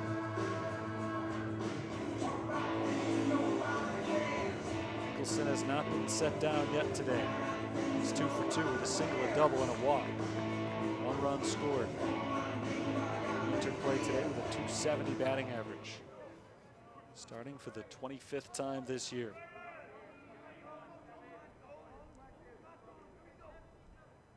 First pitch, Michael Ajeski to Nicholson, lined up the middle, caught on the line by the shortstop Kozlak. He dives back to second and doubles up Anthony Farron, or rather doubles up Josh Tesh.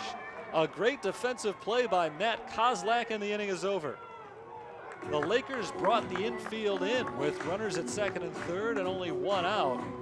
Nicholson hit the ball well, but he hit it right to Kozlak, and Kozlak lays out to touch second base with the glove hand. Great defense on both sides in the 7th inning as neither team scores. We'll head to the 8th, 5-4 Roosevelt.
Top of the 8th inning, 5-4. Roosevelt leads St. Francis. Bottom third of the order due up against Evan Doan, whose first pitch is chopped fouled on the third base line by Jake Hutchinson. Strike one. Hutchinson's got an RBI single in today's game. He's also been hit by a pitch. And even though he grounded out in his last at bat, he was in the box when a wild pitch scored the tying run, making it 4-4 at the time. That was in the 6th inning. The Lakers added one more run. They took a 5-4 lead. That's still our score right now with 2 innings to play. 1-1 pitch, a little bit low, ball 2. 5 runs, 8 hits, and an error for the Lakers. 4-12-1 for the Fighting Saints. Winner moves on to the second round of the conference tournament tomorrow. Bouncing ball right side. Farron is not able to field it on the backhand, but there's a nice backup by John Peterson. The second baseman throws over to the pitcher, Evan Doan, covering the bag for out number 1. I do not believe Farron touched that ball, so it's a 4-3 put out. Good play by Peterson. That's tough with Farron ranging to his right and trying to make the backhanded play. It went under his glove. Would have been a nice play by Farron if he had been able to make it. But his body kind of shielded Peterson from the ball. Peterson was able to stick with it anyway. 4-3 put out. Now a roller down the first base line. Farron tries to make the play, but it goes foul for strike 1 on Dom Lentini. Lentini is 0 for 3 today. That ground ball stayed fair about 2/3 of the way down the line. If Farron had been able to pick it up in time, he would have had an easy out, but got there just a hair late. It had gone foul and goes as a strike on Lentini. He gets another chance.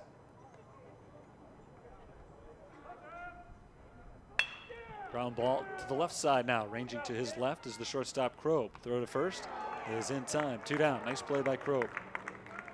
The defense has really picked up these last few innings from both teams. It's been fun to watch. There's that incredible diving play by Bailey Schultz that turned into a double play to end the 7th inning, and then Matt Kozlak answered with a great play at shortstop to double up Josh Tesh for the final out of the bottom of the 7th inning. The infield defense has been very sharp from St. Francis here in the top of the 8th. Here's Connor Grafin taking strike 1 over the outside corner. For the loser of the game, it's not the end of the world, not even the end of the season.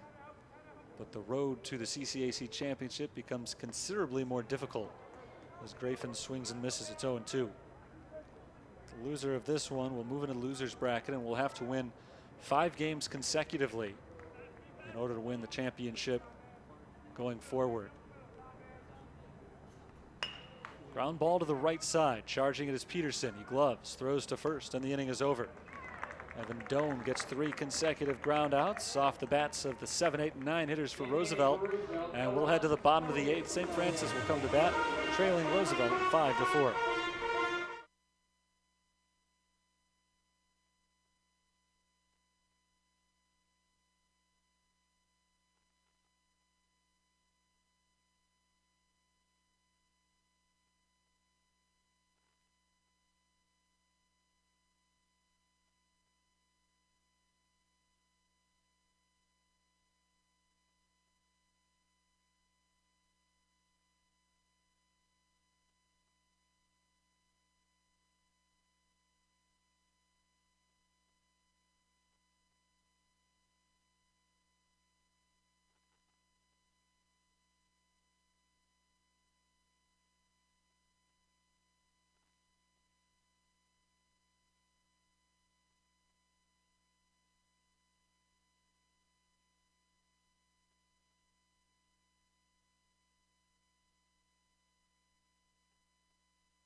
In the bottom of the 8th inning, Roosevelt is 6 outs away from moving on to round 2.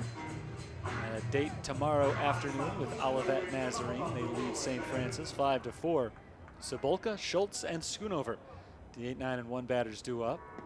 And Adam Cebulka swings and misses for strike one.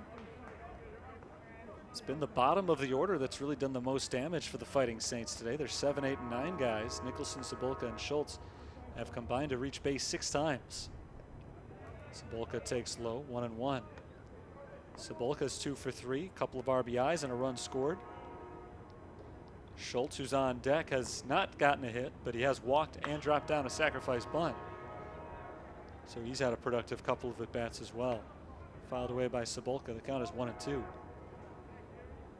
And on the mound right now for Roosevelt is Michael Ajeski. Michael Ajeski was warming up in the bullpen off and on for about 6 innings before he finally made an appearance in the bottom of the 7th. Cebulka chases one downstairs for strike 3. It gets away from Hutchinson, but he's able to track it down and throw to first in time to retire the St. Francis catcher. 1 away. Leadoff man retired for just the 2nd time in the ballgame. Here's Bailey Schultz.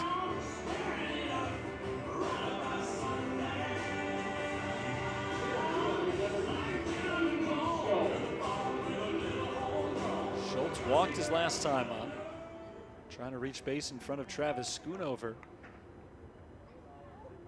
Each man who comes to the plate this inning for St. Francis represents, at worst, the tying run.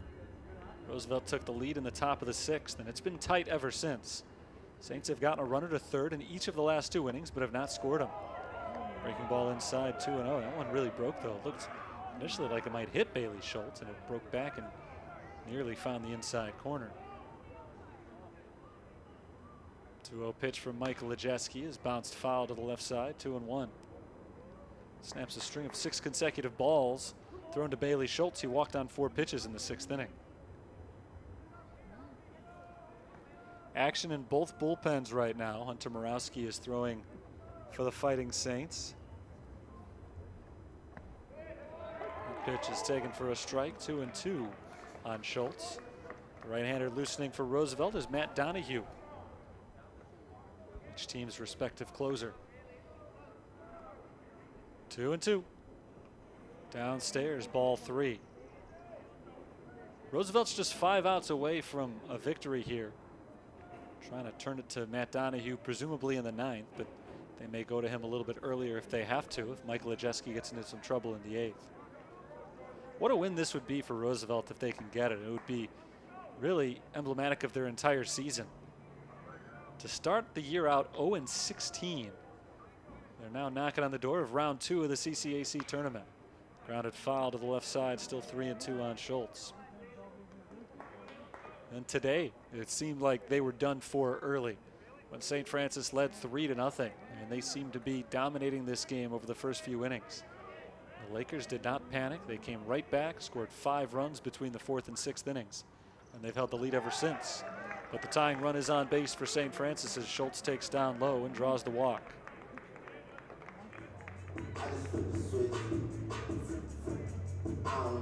Good speed aboard for the Fighting Saints. No hits today for Bailey Schultz, but he has had a huge impact now. He's got a sacrifice bunt that led to a run scoring. He's walked twice, and he made the play of the day out in center field. It'll probably go down as the play of the tournament when all is said and done. Just a great effort making a diving catch in center and then turning it into a double play as Travis Schoonover takes ball 1 low. Schoonover's been retired just once today. A couple of singles and a walk. He's 2 for 3. 1-0. There's ball 2 up and away. Michael Ajeski running into some trouble. He threw only 7 pitches in making it through the 7th inning. He's had to work a little bit harder here in the 8th, but I wonder about his stamina levels just because he was throwing every inning in the bullpen. Called strike 1 on Schoonover. He is a starting pitcher, so he's used to throwing a lot of pitches in one day, but it was just a weird situation that he started warming up in the 2nd, and I believe he was up every inning from that point on at some point. Swing and a miss, 2-2 on Schoonover.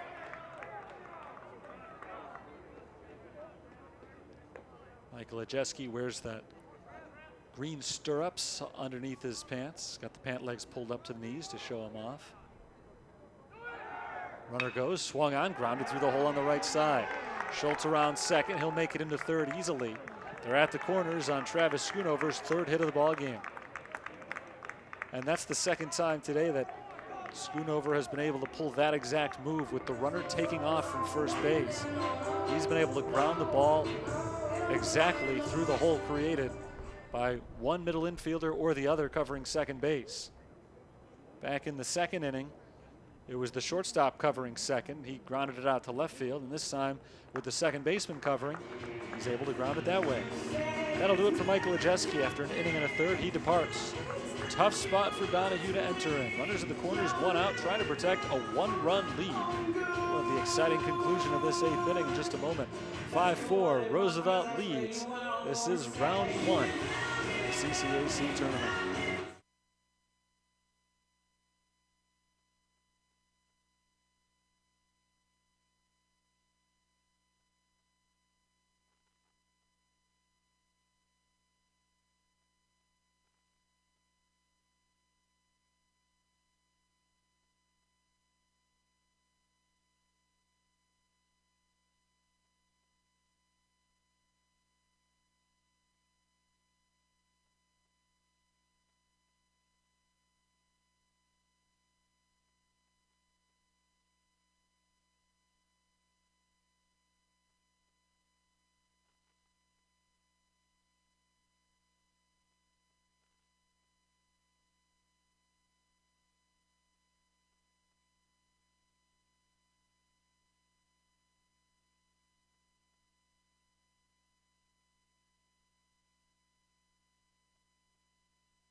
Bottom of the eighth inning, 5-4 Roosevelt, and in a big-time conference tournament game, moments don't get much bigger than this. With the tying run at third base, the go-ahead run at first, and one down, Dustin Crowe comes up to bat against the Roosevelt closer, Matt Donahue. Sophomore right-hander appearing for the 14th time. He's 3-1 with a 3.5 ERA. In 36 innings, he's allowed 16 runs, 14 of them earned on 37 hits, with 34 strikeouts and 15 walks. Opponents are betting .272 against him, looking for his third save of the year. Ball one outside on Crowe. Not sure if Crowe was showing bunt just to give Roosevelt something to think about there, or if that was truly a safety squeeze they had prepared. But the third baseman, Connor Grafin, was charging as Crowe squared up. Ball missed outside. It's 1-0.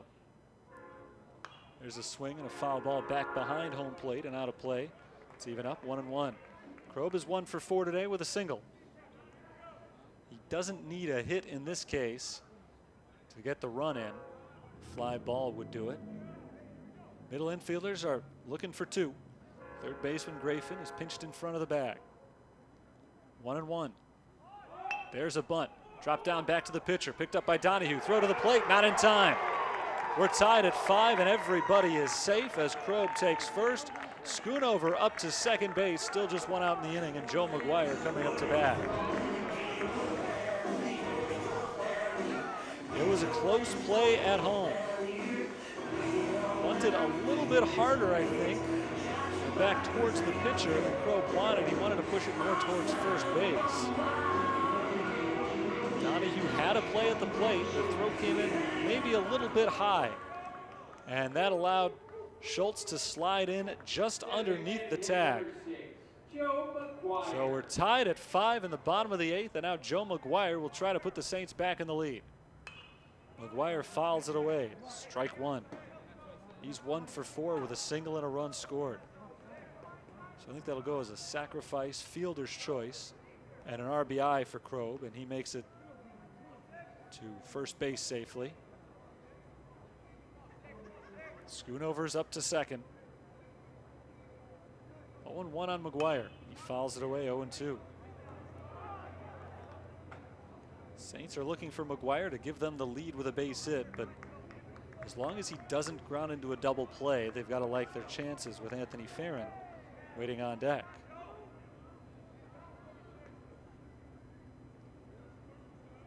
Saints led by as many as 3 runs, but they had trailed for the last 2.5 innings prior to that RBI bunt from Krob. Time called before that 0-2 pitch. It won't count. It was 3-0, and then the Lakers came back to cut it to 3-2. St. Francis scored another one, made it 4-2, and then a 3-run 6th inning. Gave Roosevelt a 5-4 lead. Now it's 5-5. Go ahead run at second base. Potential insurance over at first. 0-2 on Joe McGuire. Line drive up the middle. It's under the glove of Matt Marrera, between his legs out to right center. Schoonover waved around third base. Here comes the throw. It's up the first base line. Travis Schoonover scores. It's 6-5 St. Francis. And on the throw to the plate, everybody moves up another 90 feet. Schoonover scores the go-ahead run. An RBI single for Joe McGuire. Krob makes it to third. McGuire up to second base on that throw. It's a 2-run 8th inning and still just 1 out, as St. Francis tries to pad this lead with a few insurance runs. What a reversal of fortune here these last few minutes. It's been a wild game. We've had a little bit of everything. Anthony Farron batting for the 5th time, pops it foul and out of play. Strike 1. We've had hitters coming up big. We've had pitchers making mistakes with some costly walks and wild pitches. We've seen defensive mistakes, and we've seen brilliant defensive plays on both sides. Back and forth we've gone in this one. It has been a whale of a ball game here in round 1 of the CCAC tournament. 0-1 on Anthony Farron, and we've got a change on the base paths now as Joe McGuire checks out. Noah Carraro comes in as pinch runner. Carraro had come on earlier in the game as a courtesy runner for Adam Cebulka. Now he's pinch running for McGuire, and so this is an actual substitution now. Carraro will remain in the game in this spot in the batting order. However, McGuire is the DH, so this will likely not have any real impact on the game going forward beyond this pinch running appearance unless we go to extra innings. 0-1 on Farron. He flies it into right field. Playable for Lentini. Now he dives, and Lentini can't make the catch. Krob scores. Carraro held at third base. An RBI base hit for Farron. It's 7-5 St. Francis. It looked off the bat like a routine play, but it just kept slicing away from Lentini into right field. At the end, he had to dive for the ball. It hit his glove, but he couldn't make the play. 7-5. Carraro thought that ball was going to be caught. He was back at second base, I think, looking at the tag. So he advances only to third, not able to score on that base hit, but it is a hit for Farron, the 15th of the game for the Saints, and they've got runners at the corners. Still only 1 out in the inning, and Josh Tesh is the batter. Nothing going quite Roosevelt's way right now. Started with that base hit for McGuire. That gave St. Francis the lead. It was a line drive to the right side. Matt Marrera had a chance potentially to make the catch and then double up the runner at second base and end the inning, as Tesh hits a foul ball for strike 1. Now batting, third baseman, Josh. It seemed like Marrera was caught in between on that McGuire hit. Didn't know if he should try to make the catch and go for the double play or just play it on an easy bounce and get the 1 out. As Tesh takes a ball low, 1-1.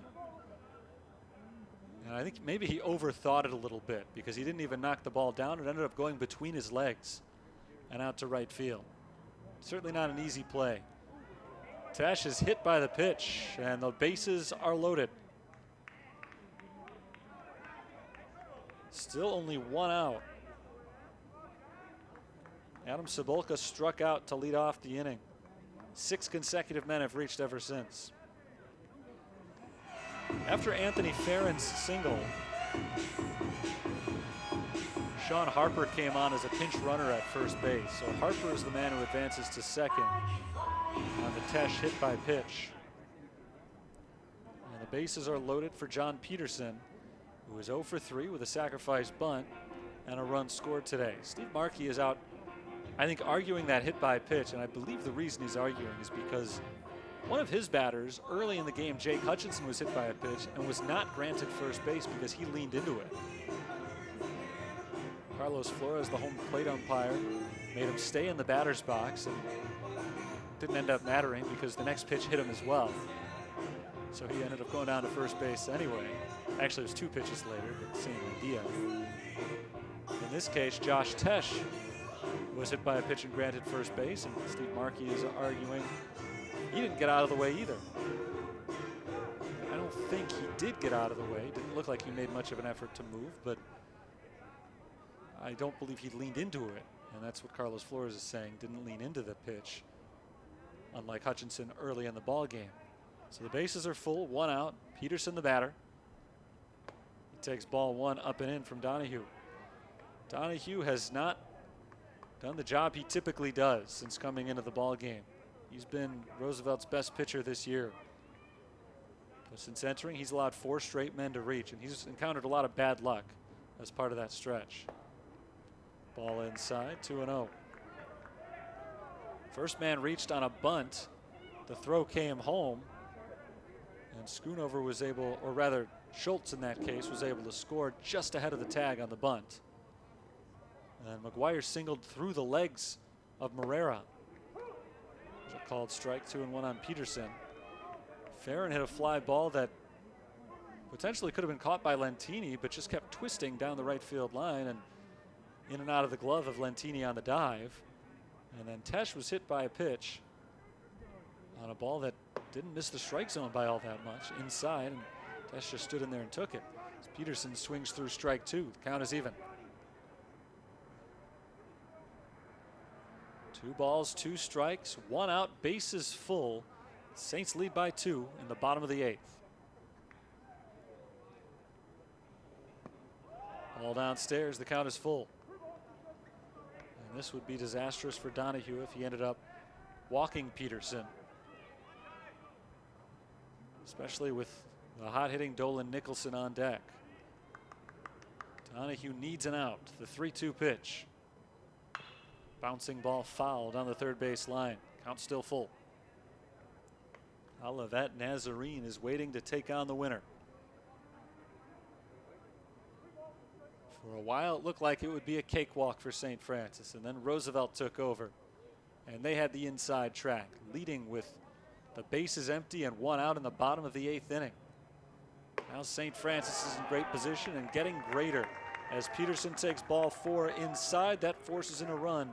It's an 8-5 ball game. Donahue walks Peterson, scoring Carraro. Farron advances to third. Tesh up to second base. St. Francis, with 4 runs in the 8th inning, has matched their largest lead of the game. It was 3-0, and now it's 8-5. Here's Dolan Nicholson, the 9th batter of the inning. Nicholson takes ball 1 inside. Nice stretch by Jake Hutchinson to keep that ball from getting past him. Donahue just needs a ground ball right here, trying to get out of the inning. 5 consecutive batters have reached, and the last one, Peterson, was probably the first one you can really say was his fault. Fouled out of play to the left side, 1-1. Maybe you could say Tesh's was his fault too. He hit him. But a pitch that, again, didn't get away from him too badly. 1-1 on Nicholson, who's reached base 3 times today. Takes outside, 2-1. He's got a single, a double, and a walk. The last time he came up, St. Francis was down by a run at the time. The runners at second and third, 1 out. He had a sharp liner up the middle, but Matt Kozlak, the shortstop, was able to make the play and then dive over to second base and double up the base runner. Fouled back, it's 2-2. It's amazing how much game situation can change in just 1 rotation through the batting order. Last time he was up, there were 2 men on base, but they trailed by a run. Now there are 3 men on base, and they lead by 3.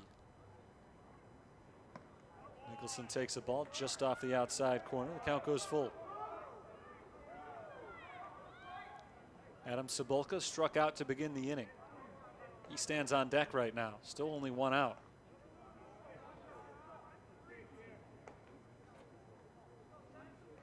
Payoff pitch to Nicholson. Swung on and fouled back out of play. Still 3-2.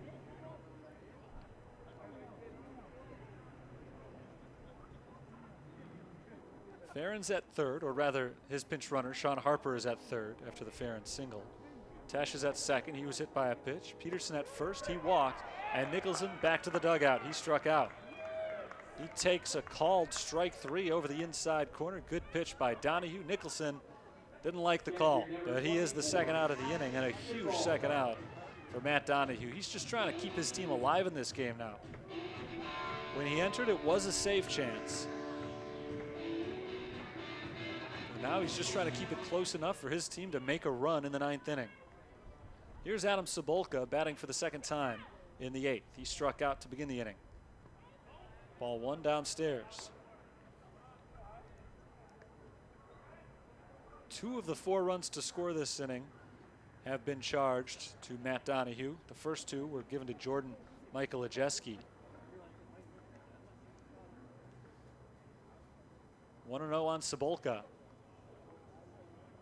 And he takes a strike. 1-1.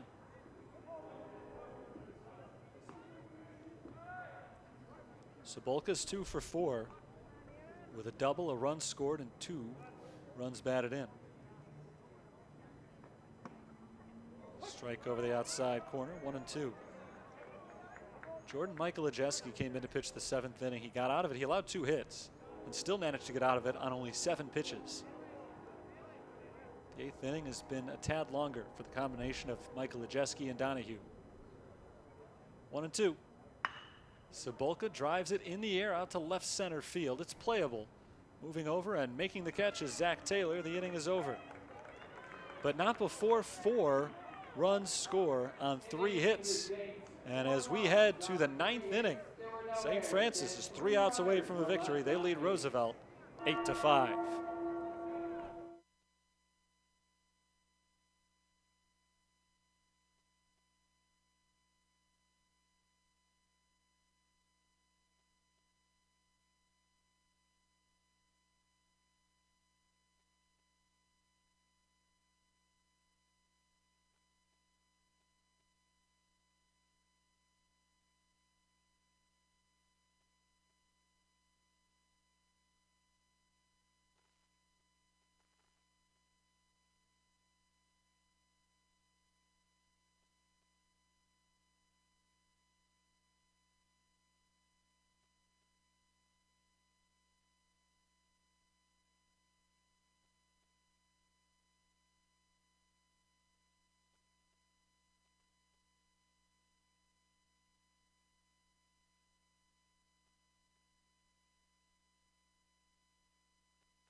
Top of the 9th inning in a wild game between St. Francis and Roosevelt. We're in round 1 of the CCAC tournament. New pitcher for St. Francis, Hunter Morawski, looking for his 7th save of the year. His side leading 8-5. Morawski on for the 18th time. He's 2-2 with a 1.69 ERA. In 26 2/3 innings this year, he's allowed 7 runs, just 5 of them earned on 28 hits, 8 strikeouts, 17 walks. Opponents are hitting .275 against him this year. His first pitch misses high for ball 1 on Matt Morera. Morera, Kozlak, and Coleman top of the order. So Roosevelt will have a fighting chance here in the ninth. So Morera takes a ball high, 2-0. And the way this game has gone, I will not for a second think that this game is over until that third out is recorded. Ball high, 3-0. Morera's been on base 3 times today. He's 1 for 3 with a single, a walk, and he's been aboard on a drop third strike. 3-0 pitch. Misses for ball 4. A 4-pitch walk. So Morawski enters the worst possible way with a 3-run lead in the 9th inning with a leadoff walk. And now he'll try to settle down against Matt Kozlak. Evan Doan did yeoman's work for St. Francis today. He came in with the bases loaded, nobody out in the 6th. He did allow a couple of those runs to score, but then didn't give up anything more. In his 3 innings pitched, he did not allow any of his own runs. Struck out 1, he walked 1, gave up 2 hits. Called strike 1 on Matt Kozlak. First time Morawski's been in the zone today. It's a big first strike. Kozlak is 1 for 4 with a single and a run scored.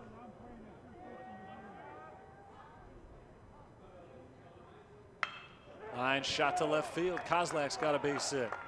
Morera up to second base. 2 on, nobody out. In a 3-run game here in the top of the 9th, Parker Coleman will come to the plate representing the tying run. Like I said, this game in particular is not over until the final out is recorded in the 9th. No lead has been safe in this one. Seen a couple of lead changes, a few ties. It was 3-0 St. Francis. Roosevelt came back to go up 5-4, and now it's 8-5. Saints on top again.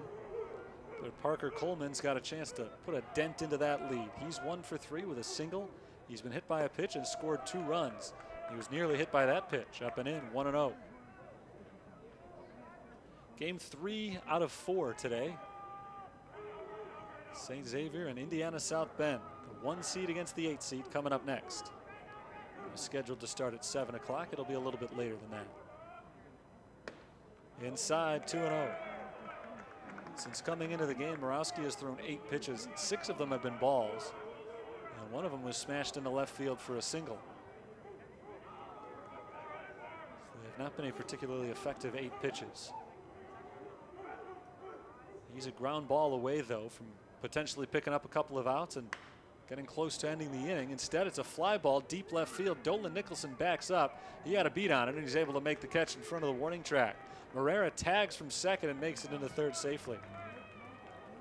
Good base running by Morera. A little bit of a risk there as his run doesn't really matter so much. It's the 2 men behind him that they need to score. Obviously, Morera would need to score in that scenario too.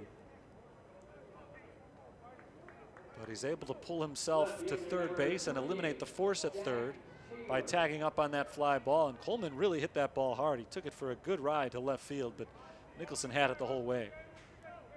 It's a big first out for Morawski. Runners at the corners. Here's Taylor. Zach Taylor takes a breaker over the inside corner for strike 1. Taylor has singled. He's been hit by a pitch, and he has scored a run.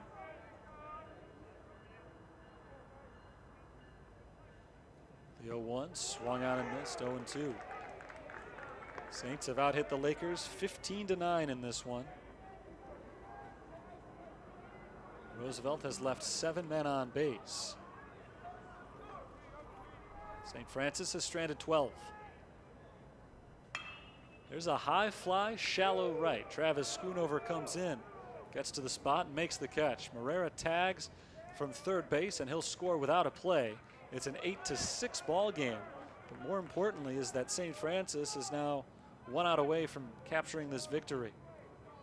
It was an unlikely victory just a few minutes ago, going back to the bottom of the 8th inning when they trailed 5 outs away from taking the loss. Designated hitter number 24, Jordan Coakley. Roosevelt is trying to pull off one more great comeback. There have already been a few in this game. Jordan Coakley is 1 for 3. Coakley swings the first pitch, pops it up, foul ground, right side. Farron runs out of room as he nearly topples into the Roosevelt dugout. Should mention, by the way, that Farron's back in the game. He was removed for a pinch runner in the bottom of the 8th, but reinserted in the top of the 9th. It's 0-1 on Jordan Coakley. Runner at first base, 2 outs in the top of the 9th inning. St. Francis leads 8-6. Fouled back off the screen, 0-2. And the Saints are 1 strike away from pulling it off.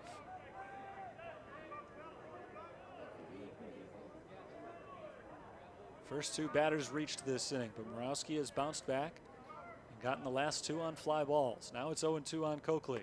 He misses high, ball 1. If Coakley reaches base, Leo Lunato bats next. Coakley represents the tying run in the batter's box right now, but as we've seen throughout the day, the ball is not carrying very well. And Lunato does not have a home run this year anyway. 1-2, swing and a miss, strike 3.